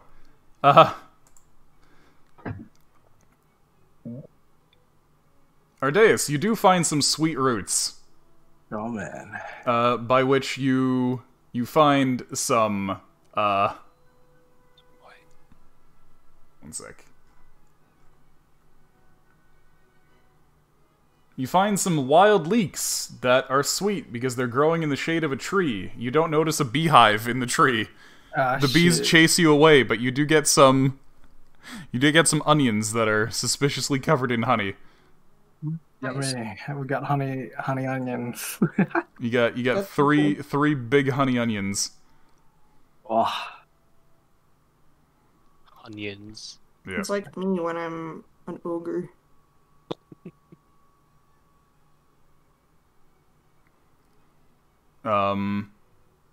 And then for Iskra and Yax, you guys end up finding an elk. Close enough. Yep. And then Wally. Do I have to make an attack? Nah, you've shot down so many deer at this point that it doesn't matter. Yeah, we got 2 of us, so. Yeah. So you were looking for stuff. Okay, so you end up finding a whole bunch of spring squash. Yeah. Not only that, but while you're out there, you end up finding some cranberries.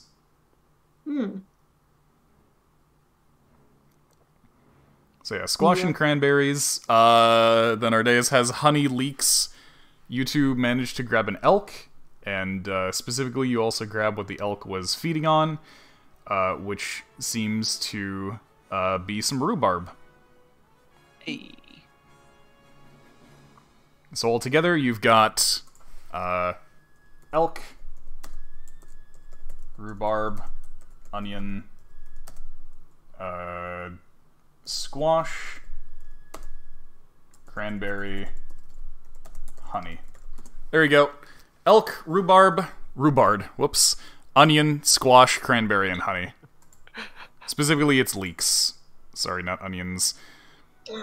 We can dip the rhubarb in the honey so it doesn't make our faces screw up. oh man.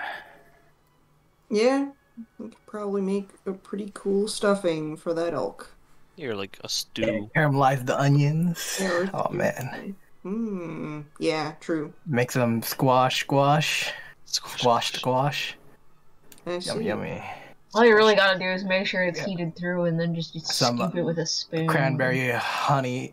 Scrape off the honey off the onions. Make that a honey jam with the cranberry. Or we should make a glaze. Yeah, glaze. Ooh, Like a glaze. kind of what's it called jam honey glaze. Wow. Yeah, you don't have a ton of honey. You just have enough to kind of cover the onions. Oh, alright. I We guess could cook it's it onions like caramelized that. all the time. Fuck. Oh, go back to the wasp nest then. Get us some more Ardeas. Well, you ended up running like away from it because the bees started Whenever chasing you, so I you go, kind of lost what's track of where it called? was. Oh wait, no, never mind.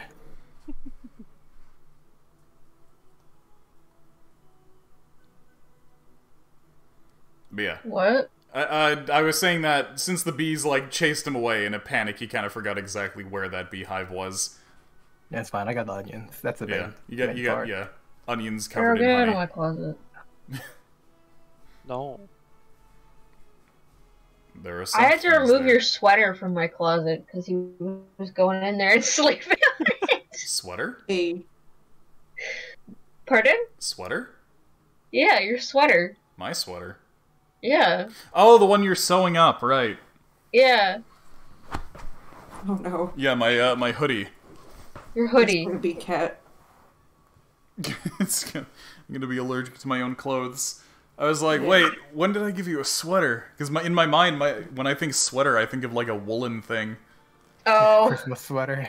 Yeah, no, your hoodie Yeah. was folded up in my closet. On top of the trunk, and Pharaoh was like, I like this. I'm gonna sleep in here. Pharaoh, get out of there. Okay, so yeah, have you decided what you're gonna make with all this? Stew or stuffed venison or qu'est-ce que c'est? Venison steak. Okay, yeah, I guess we can steak it. We can have some mashed squash or squashed mash on the side. Do like a little cranberry honey Yeah. glaze with some rhubarb and caramelized onions. And with some grunions for Yep, garnish. and keep in mind you guys are taking around some ingredients with you if you need like spices and what have you. Yeah, so we'll for sure salt and pepper it. Yep. Get some Italiano dressing. You've pretty much always got access to. You're carrying around Italian dressing. Well, yeah. Okay, No. I've learned the Dry magic spices. Of it. Dry spices is what you have. Yeah, Italiano. What? Italiano blend seasoning. Oh, okay. You said dressing. Yeah. I thought I was picturing salad dressing. Yeah. Like a fucking I just say vinaigrette. dressing because I did make some dressing yesterday. Right. Anyway. But speaking of, you are probably carrying like vinegar around if you need vinegar for preserving. Wow. Vinegar. Yep. Okay. So yeah, you make some squash mash, some sweet squash mash, and some elk lightly glazed since you don't have a ton of honey. We have some sugar, I'm sure, Yep. that we can, use to make it like syrupy. In terms of your dry stuff that you have. Yeah. Boil some water. There you go. And your group of... By the way, who's coming with you on this expedition? The lads. The usual lads. Yeah, I'm guessing it would be the usual lads. I guess I'll go in order and I'll say who's coming. So Logan's coming, Olivier's coming, Greta's coming in terms of that party. Yax, who are you bringing? Pumpkin Okay. and Ulbrich. Okay. And I assume you're bringing the Monoceros. No, we're leaving it at home. That's a character? No, but it's just... Oh, right, you were supposed to pick up your fucking thing at Greatheart. Oh, well. Too late now. I mean, do you want it to be too late, or do you want it? I don't care. I'll just pile drive my way to victory. Okay. In that case, Arugi? The usual boys. Okay, all Rolf, three? Hardbar, the mule, and myself. Okay, and Wally, I'm assuming all three? Yeah, sure. Okay, and then Iskra, all three? Yeah, I'll bring all three. Get Okay, Tim so in on some action. All 15 core members are here sitting around enjoying this feast, then. Okay. Yep. Right. Okay, cool. Just everybody remember who is with you specifically, because it's going to be very important this time around. I'll remember them. I won't forget Rolf this time. I always do, but I won't. Yeah. Okay. So in that case, yeah, you guys have some good stuff. You share it with everybody. You have some good times. You appreciate that you guys have been adventuring together for years and years and years now. Share stories around campfires, and then you go to the Vengeful Dead concert. Mm. Oh man. Okay, so since you've been out this way before, you're well accustomed to the march. So you do successfully avoid any trouble or any monster encounters as you make your way over towards the mountain range. And then going along the river takes you to what seems to be the center of all these ghost stories. You arrive in the location where you believe the source of the rumors to be coming from in the late afternoon. Notably, all the stories happen in the dead of night, as any good ghost story should. If you wish to do so, you can make camp somewhere and wait for nighttime to see if you can experience the same ghostly phenomenon that the others have. Yeah, I guess so. Might as well. Okay, so you camp out and wait until nighttime and see if you can spot anything along the river. While we camp, can I ask Wally to do his ritual for detect magic, and I'll I could. just sense for monsters' aberrations? Yeah, sure. All right. I think I'm gonna have Rolf have what's it called on him, since we know this thing could talk to the mines and whatnot. I'll have him have cactus rum in his keg, and when he starts hallucinating, he's gonna go for the keg. If he ever sees something that he thinks that shouldn't be there. Okay. Or you know what? He's just gonna be drunk off the keg for this night that we're doing this. Off the coconut rum. Okay. So you don't detect any monstrosities around. Though your senses are kind of they've been acting weird lately. For some reason you feel like you detect a monstrosity and then you get a weird sense of familiarity off it and then suddenly the feeling is gone. And your monstrosity senses have been especially going wild on this expedition. Hmm. Oh. Where you feel like you get a hint of something monstrous, and then you're like, wait, no, that's not right. No, we're fine. Just sprinkling. Are demons monstrosities? No. Or maybe it's something that's like flying in and out of your perception. Well, you'd be able to, because it's not necessarily a magical ability to detect monstrosities. It's more like you're detecting things in the area. You're making informed guesses as to what could be in the area based on the tracks that you find, etc. I'll just tell the others, like, yeah, I'm not sure I detect it, but then I don't. Then I do, and then I don't. Yeah. How about detect magic? Does it yield anything? Well, detect magic is very short range. It's just things that Okay. you can see that might be magical. Okay. So nothing around me? Other than everything that your party is holding. Okay, fair. Ardeus, you don't detect no foreign thoughts or anything, right? Again, that's Is it- very short range. It's nighttime, right? It's still dark out. You guys have decided to camp until night. Okay. Can Wizard go around and see if he sees anything? Do a little investigation around the area? Okay. I will climb a tall tree Yeah. and perceive. Yeah, and so we'll Wizard perception check? Yeah. No, it's fine. So, Wizard is first alerted to something strange going on when he suddenly feels a quickly moving cold front of wind coming from the east out on the ocean. And, it gives him a bit of a chill, and then he suddenly notices that a mist has gathered around the entire area that seems to have blown in from the sea. Okay. While he relays that information to people, does that look Yep. like anything, like a spell or anything? Can we roll Arcana for that? You can roll Arcana. Or maybe Nature? I don't know. You can also roll Nature. Okay, fair.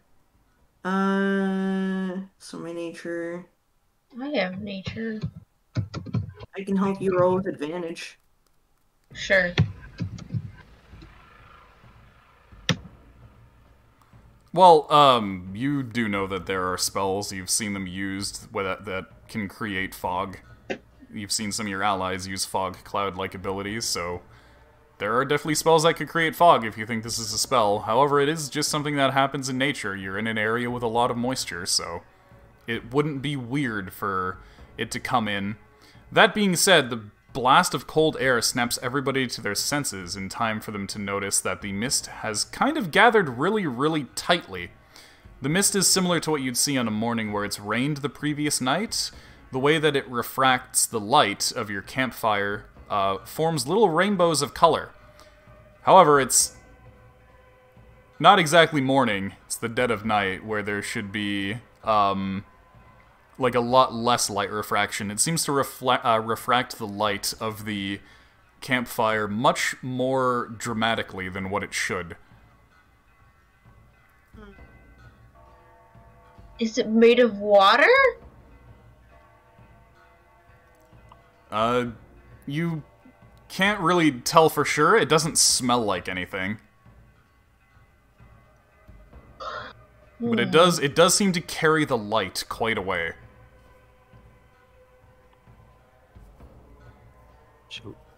Should we snuff out the fire and, like, get all our night vision stuff on, or? I'm worried it's not water. Yeah, like a gas of some kind. It does seem to be vapor rather than any kind of smoke.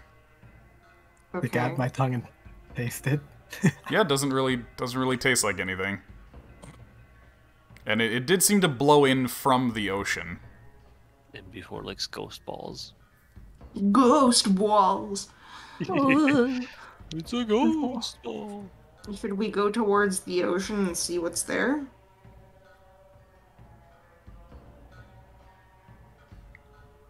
Do you wanna go down to the river? I guess we could take a peek. Maybe I can send Wizard ahead to scout. Okay, so Wiz makes his way down to the riverbank, which is a long corridor of placidly drifting water down a line of hills and trees. When Wiz arrives, he can immediately see that the oddly colorful mists have coalesced, forming gaseous orbs of light that create a misty glow on the surface of the river. Okay. And then after only a few moments, he begins to see them coming. Them. Ghostly figures that resemble humanoid skeletons wade through the river, trudging along while stooped over, following the lights out to the direction of the sea. As soon as one of them gets really close to Wiz, Wiz just stops being able to see it. Does it, like, We go see it. through? Do we see it around Wiz? Or... If you get close, maybe you might be able to see it. Like if you're in the area. But yeah, it seems like you can only see them when they're a certain distance away. Once they get too close, they seem invisible to you. But yeah, they're just walking out towards the east from the west. Okay. Should we follow them? Why not? Yeah, I guess that'll take us to where we need to be. Well, if you follow them, you just find the beach that leads out to the ocean. Okay, should we walk to where they're coming from? Yeah. That's what they just tried to do with Okay. them. They got lost, stuck. So, the spirits come from the west in an unending train of souls colored by the lights of the clumped prismatic fog. And as you travel along the riverbed to see if you can determine where exactly the spectral figures are originating from, you follow the river for what feels like miles before you finally think you can see an end to the conga line of skeletons. Oh, fuck yeah.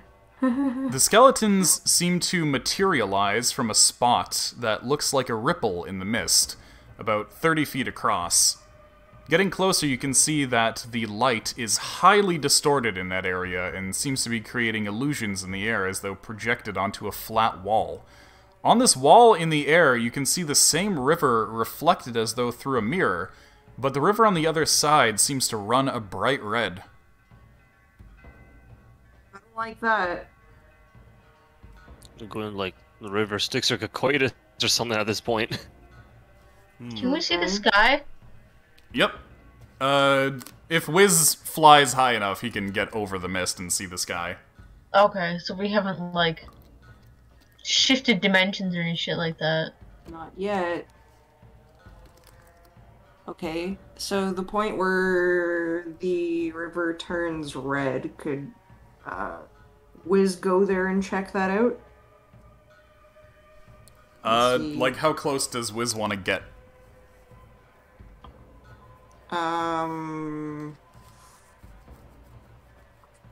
That's a good question. I guess he'll fly quite a bit above it so that nothing can jump out at him. Okay, and what exactly is he looking for? He's looking into the water to see if there's, like, anything kind of coming out or whatever, or if there's, like, Well, you know, he just examining it from kind of afar. sees that from one point he can see the skeletons materialize from that spot. Okay. They look as though they're walking out of that, but if he goes behind that spot, he doesn't necessarily see the same mirror image of the red water. He only sees it from one side. That's strange. Did I science this with one of my imps? Or just an imp? Okay. You want to send an imp through? Yeah, I'll cast Flock of Familiars. Okay, you've got 3 imps. Send a cheeky imp through. Alright, you send an imp through, and suddenly your psychic connection to that imp is severed. Oh. Oh shit. Wiz sees the imp approaching, and then suddenly the imp disappears. Shit, I should have told him to come back after a while. Okay. Another imp. Okay. Get that guy to come back. You're gonna instruct that imp to come back? Yeah, to tell him to get his friend and try to call him back. If he doesn't call him back, just go back through. Just return, I mean. Okay, so the second imp goes in, and you lose the psychic connection with the imp. How long do you wait? Like 10 minutes sounds good. Okay, after 10 minutes, you hear nothing from either imp. Yeah. What if you resummon them? I have a well, when you like a mile away. Yeah, when you resummon the imps, they don't necessarily have the memories of the first imps that you summoned.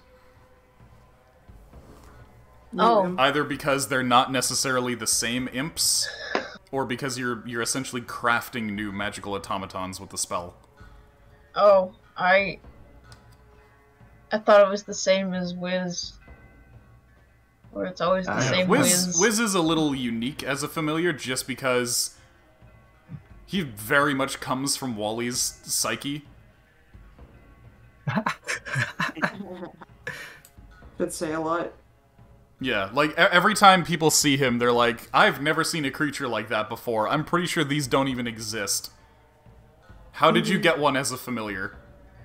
A very good imagination, I guess. Yeah.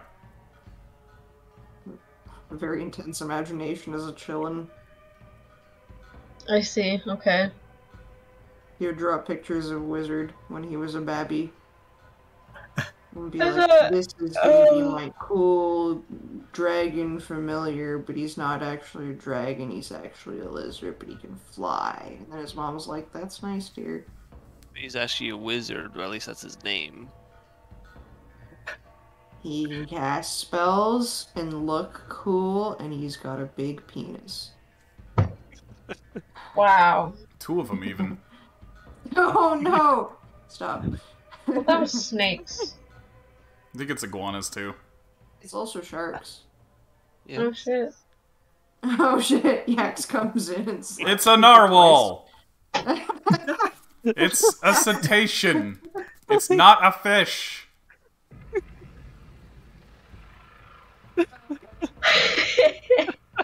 I'm pretty sure the fucking model has gills. Anyways. It does. Alright, fellas. Those are ventilation shafts, so that Yax can breathe while inside. Not the only shaft it has. Another thing that we can do is we can tie a rope around the last imp and throw him in and hold on to the rope and then pull him back out. That's how sounds probably better, right? Number 3. Okay, Your final hope. It whimpers a little. I think you can join this. It's like a battlefield. Alright, you tie a rope around the third imp and send him in. Okay. The rope is just kind of suspended in midair. You try to yank, but it doesn't pull.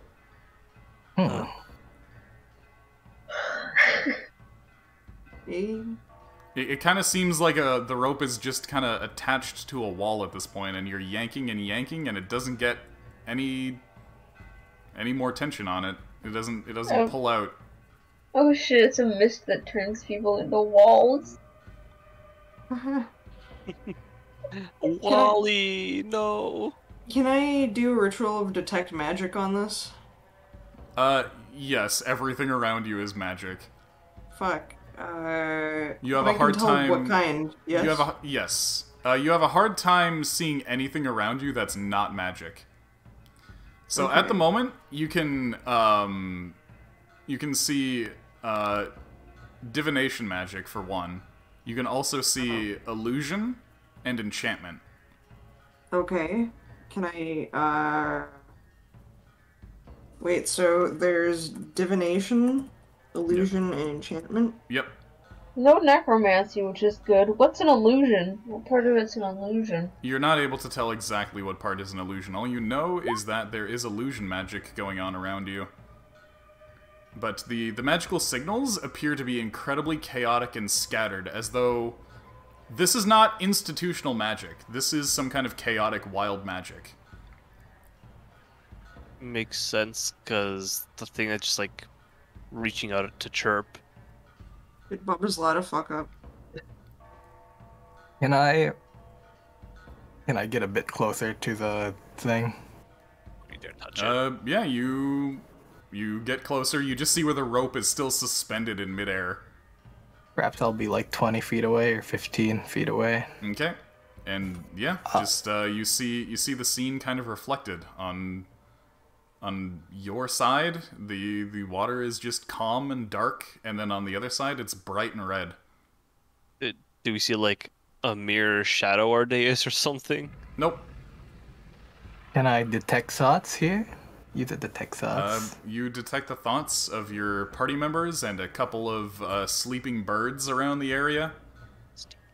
Yay, burbs. But there is a kind of strange sensation that you get while detecting thoughts, which is that there's a lot of static interference coming from the direction of the illusion. Oh. Okay. And there's no specific... Okay, so the whole, like... Could this be, like, a rift of some kind? Like, can I arcana what I'm seeing with this red fucking... Yeah, go ahead. Roll arcana. Yeah, okay. Cool, because I'm like, what the fuck is going on right now? Okay, Smalley, help me. Okay, so you know for one that you are able to yourself, using magic, create portals and do teleportation and stuff, which is a similar kind of magic to rifts. However, that magic is conjuration magic, and there does not seem to be any conjuration going on here. Yeah, that's pretty fucking weird. I don't know which part is the illusion, which part is the divination. The divination is really fucking me up right now. Yeah. The divination seems to be very ambient around you. Like something's spying on us Rolf and watching. Notice anything? I'll ask him to ask what he sees, Rolf. What he sees in terms of what? Oh, because he's drunk on coconut. Oh! On fair. cactus fruit rum. Yeah, cactus fruit. Yeah, cactus fruit, not coconut. He seems yeah, he seems kind of out of it. I'm gonna ask him if he sees red in the water. He looks and he says, yeah, it's kind of red over there.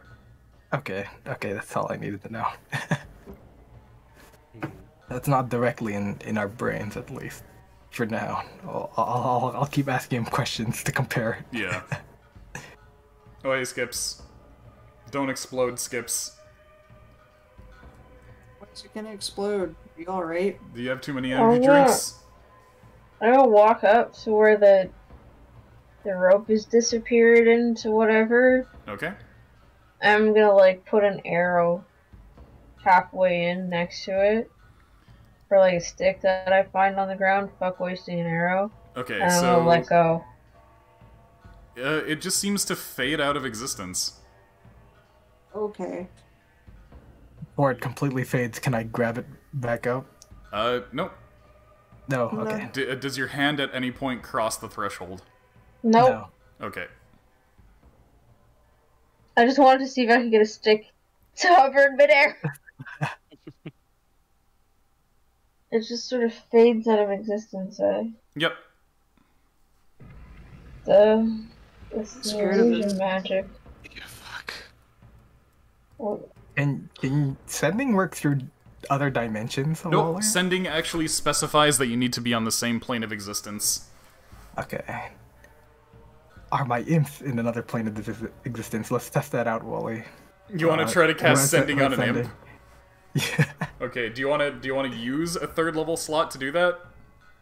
Don't we have like rocks? Oh wait, no, we need the other rock. The imp needs to have the other rock. Shit. Yeah, the sending stone. I mean, I suppose you could send a third imp in with a sending stone if you want to risk losing it, potentially. The third imp is already in there. Oh wait, he's already in? Yeah, he's the one that had the rope. Oh, he's the one that had the rope, right. Oh, Fuck, shit, they're all you know in what there. you know what we could do? We could tie the sending stone to the other end of the rope that's currently sticking out, and then we can throw it past. What would that accomplish? He would get it. The imp on the other side. Oh, I mean, just throw the sending stone in. Why throw it? Why tie it to the rope? So that we can make sure that it's attached to him. I don't know where the fuck it's gonna go. Yeah, like tied between the end, not the end, Right. like the you middle would of the rope. basically you would need to make like a little rope basket for it because it is Yeah, just a yeah. rock. Yeah, and we put a little note being like, "Hey, send Yeah. us a message back Okay. and tell us what's going on." All right. You throw it. You throw it in. Okay, we put a sticky note. Okay. Yeah. You tie a note to the rope and you throw the other side in. Do you leave any of the rope out? Yes. Yeah. Okay. You Yeah, now have 2 points of rope that are just kind of floating there. Okay. Do we get any messages? Moshi Moshi? How long do you wait? I fucking, I don't know. An like- hour this time? Let's wait an Sure. hour. You don't seem to get any kind of message. However, Logan says, "Wait, I have an idea. Why don't I try to use this sending stone to send a message and see if I'm able to?" Fair. Oh, true. Valid.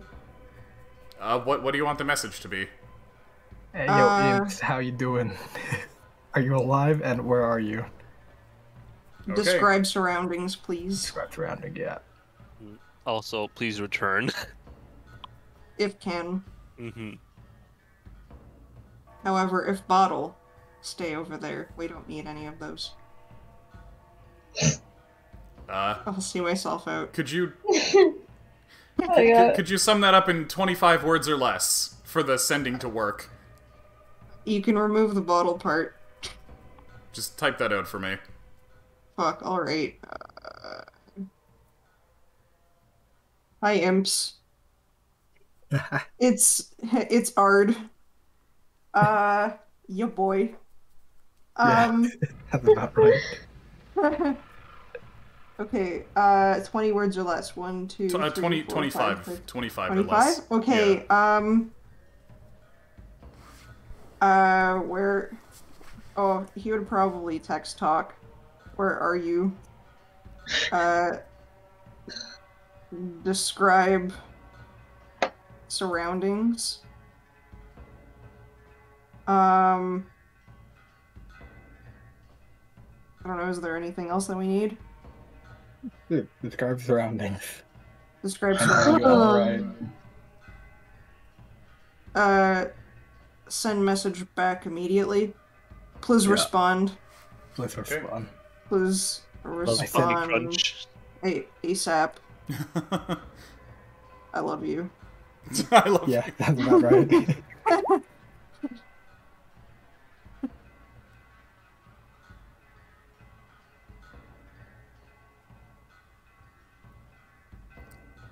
Okay.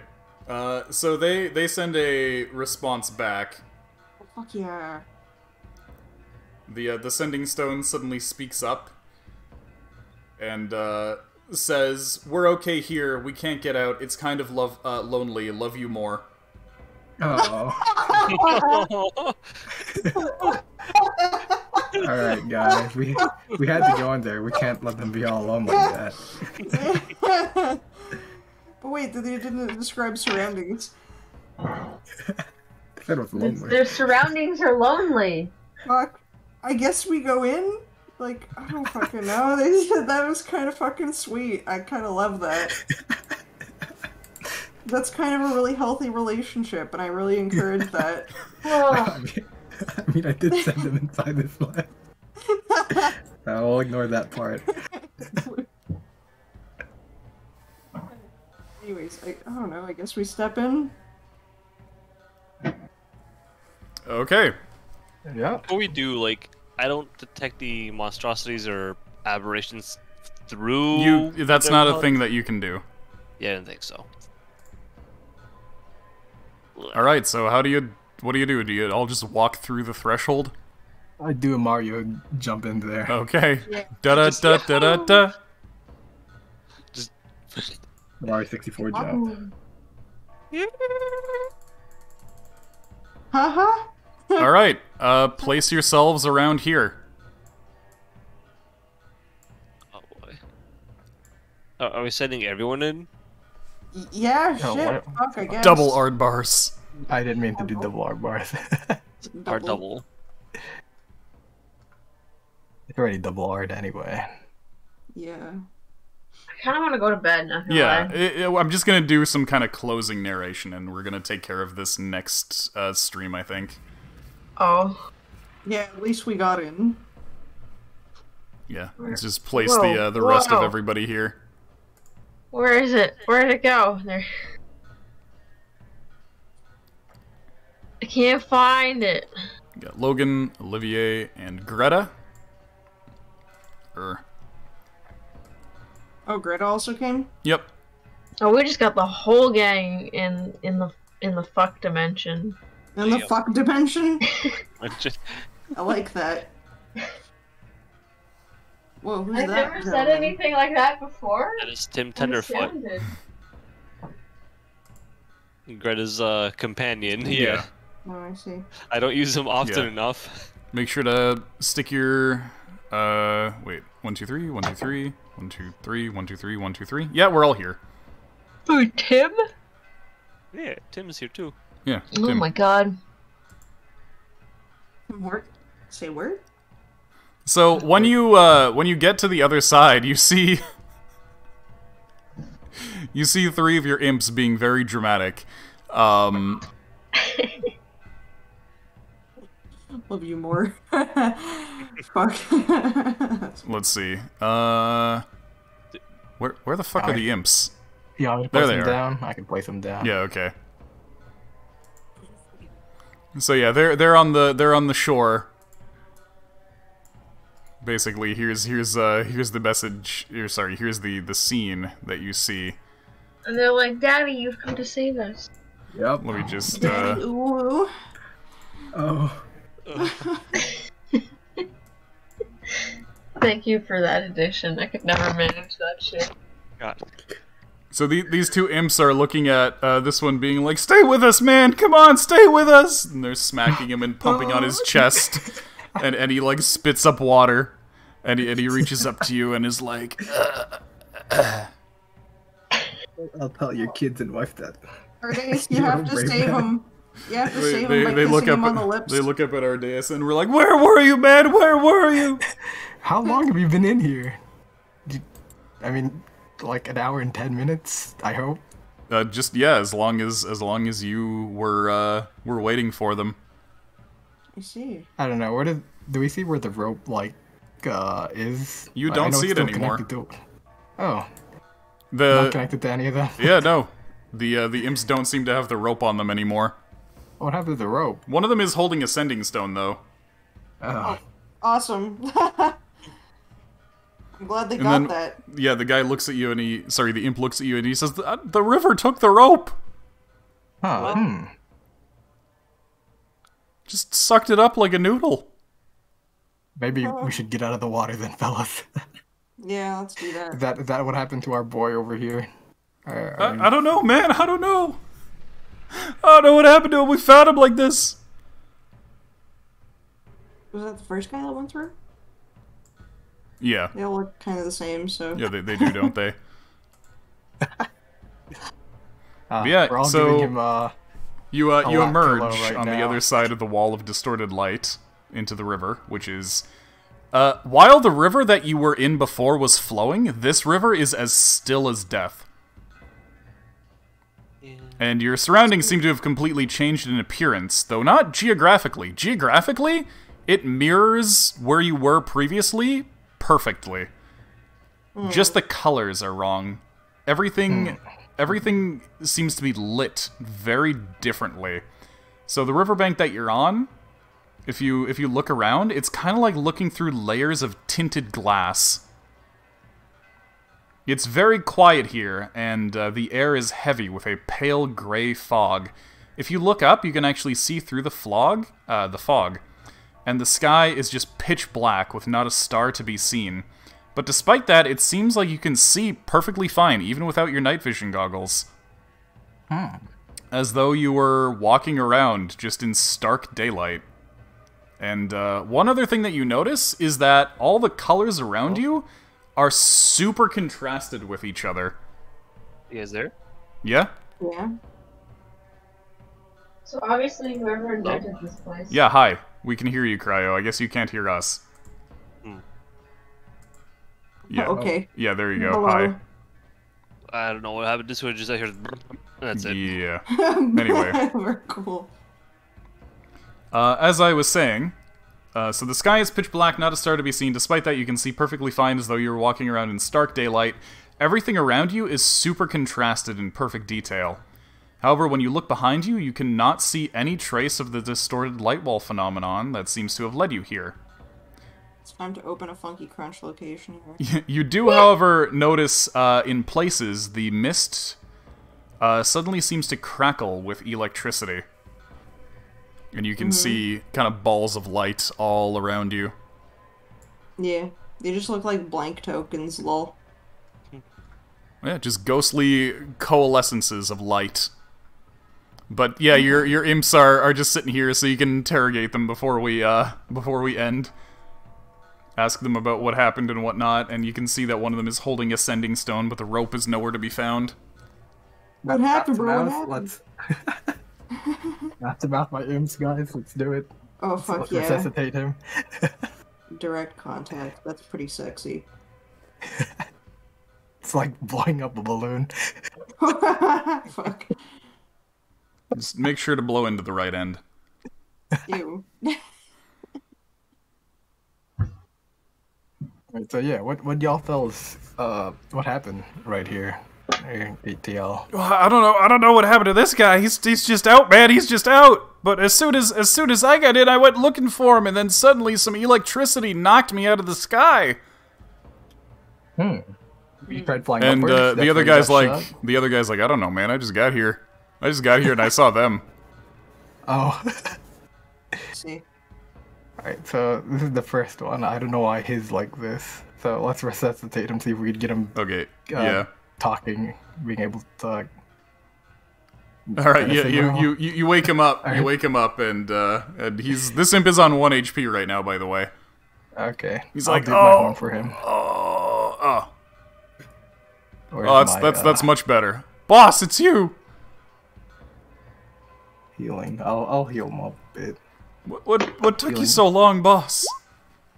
I don't know, man. I thought you'd contact me or something. Oh, ignore the necro. Yeah, no, I couldn't get back, man. I couldn't get back. How weird. How'd you get to this state? Well, when I was flying, I tried to fly up as high as possible in order to maybe see my surroundings because I couldn't get back, and then I just kind of hit my head on something. It kind of knocked me out, and I fell into the river out cold. Yeah, okay, so there's like a barrier around here, fellas. Alright, let's figure out some more stuff. Any other information from the other two dwarves? Dwarves? Dwarves. Fuck, I'm sleepy. Imps. I was looking at Rolf when I said that. Well, one of them is like, I don't know, man. I just got here and I found this sending stone kind of floating in the river. Okay. Alright, that's good. Yeah. Keep it. Okay, good. Good way through that through. Alright, you guys. Why'd you throw guys this? never- Why'd you throw this thing in here anyway? So we can talk. So we could, talk to you fellas. Oh yeah, that probably would have been a good idea. Yeah.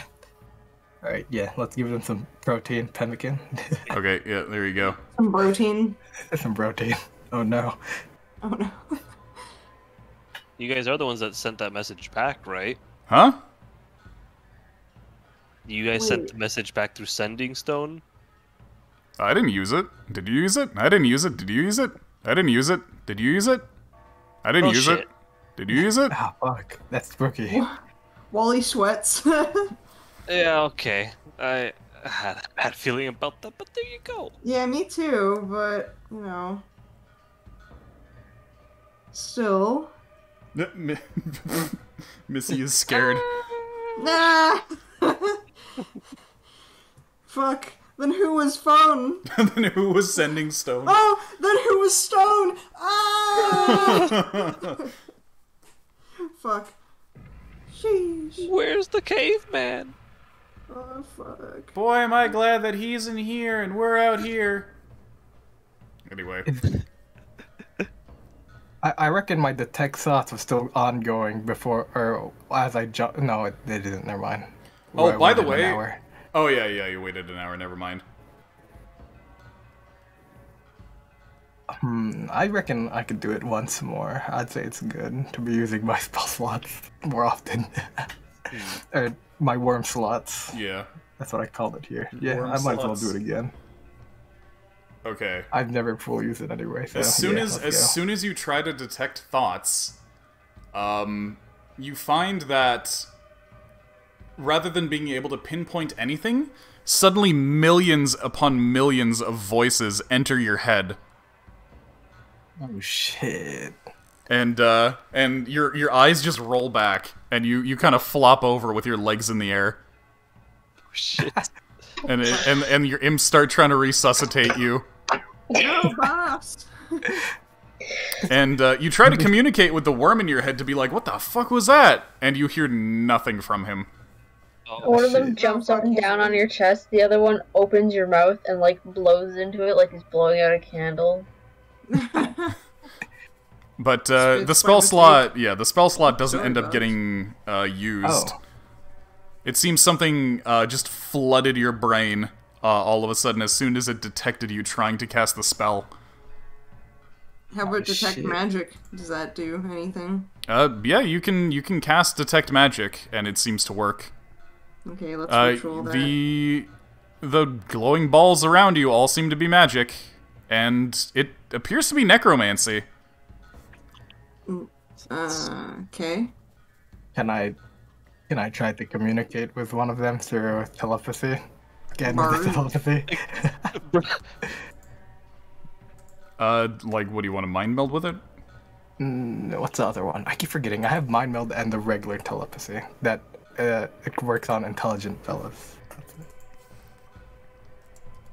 Let me just open up the mystic. Keep forgetting what Is it's it called. I think is it a power or is it a feature? it's a feature. Feature. Telepathy, yeah, level 2 telepathy. It's literally just called telepathy. Okay.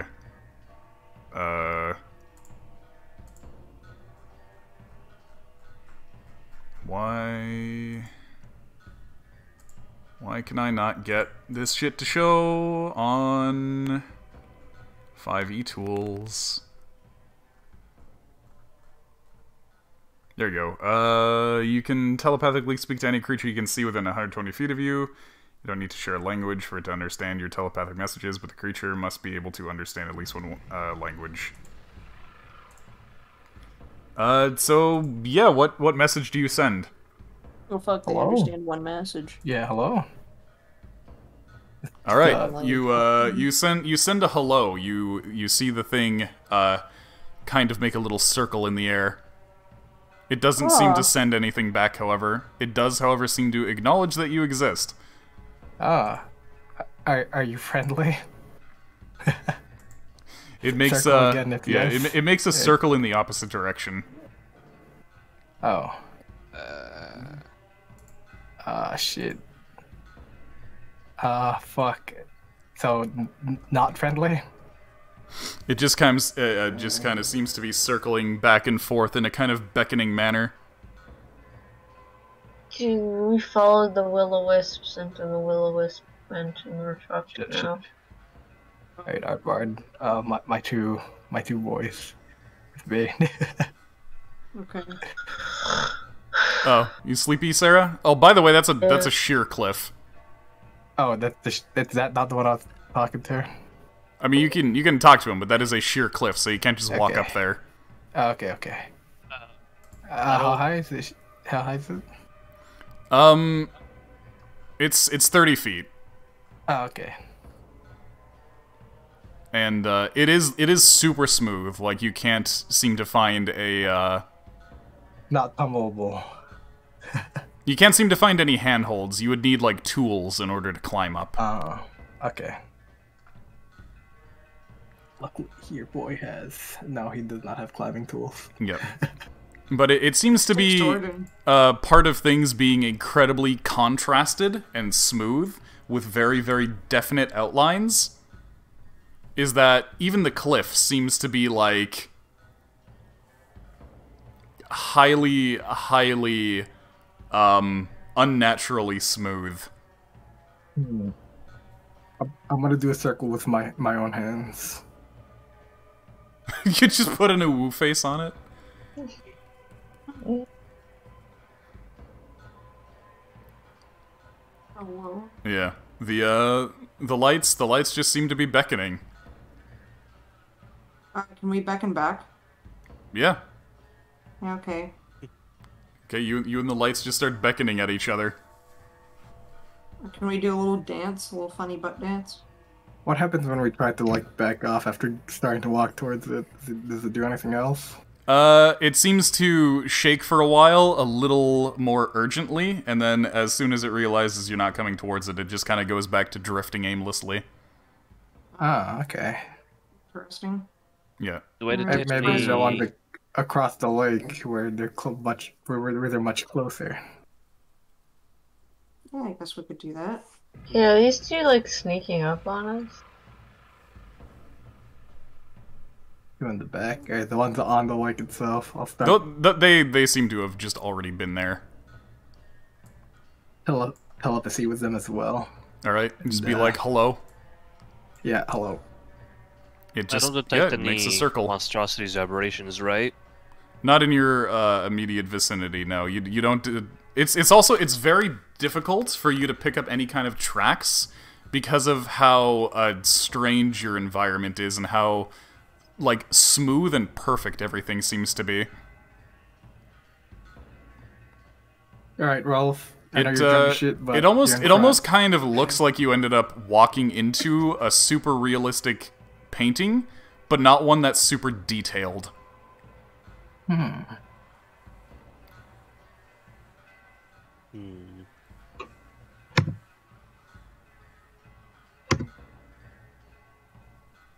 am confused. Okay, sorry, what was Rolf doing?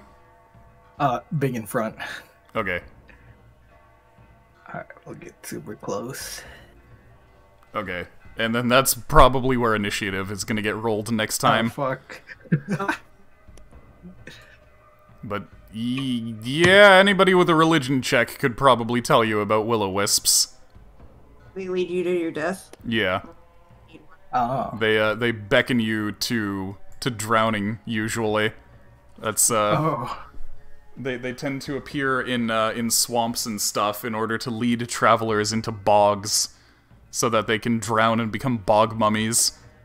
Oh, we haven't drowned in anything, though. Well, you... How deep is this river? The river, only seems to be about ankle deep, but, like, if you laid down face first into the river, you'd definitely drown. Yeah, that makes sense. If I laid down in my soup, I would drown. Yeah. I mean, something slurped the rope up like a noodle. So there might just be something down there. Oh, good. You know, be ready for anything. Prepare Yeah. for the worst. Make it double. So what these fellas do? They just grab you and drag you into the water? What they do specifically is they lead you into places that are, like, deceptively deep. Oh. So, like, it's a thing that comes from, like, the folklore of, like, Ireland, where there's fucking swamp just everywhere that you can't even see because it looks identical to solid ground. The idea is that, like, gas from the swamp would form these colorful balls, and people would be like, oh, there's lanterns! There must be, like, civilization there. I'm safe crossing the bog here. And then they just fall into fucking moss and drown and become bog mummies. Oh. What if it happens to a guy who can breathe underwater? And you can probably just climb out. Just climb out. Yeah. Below. Alright.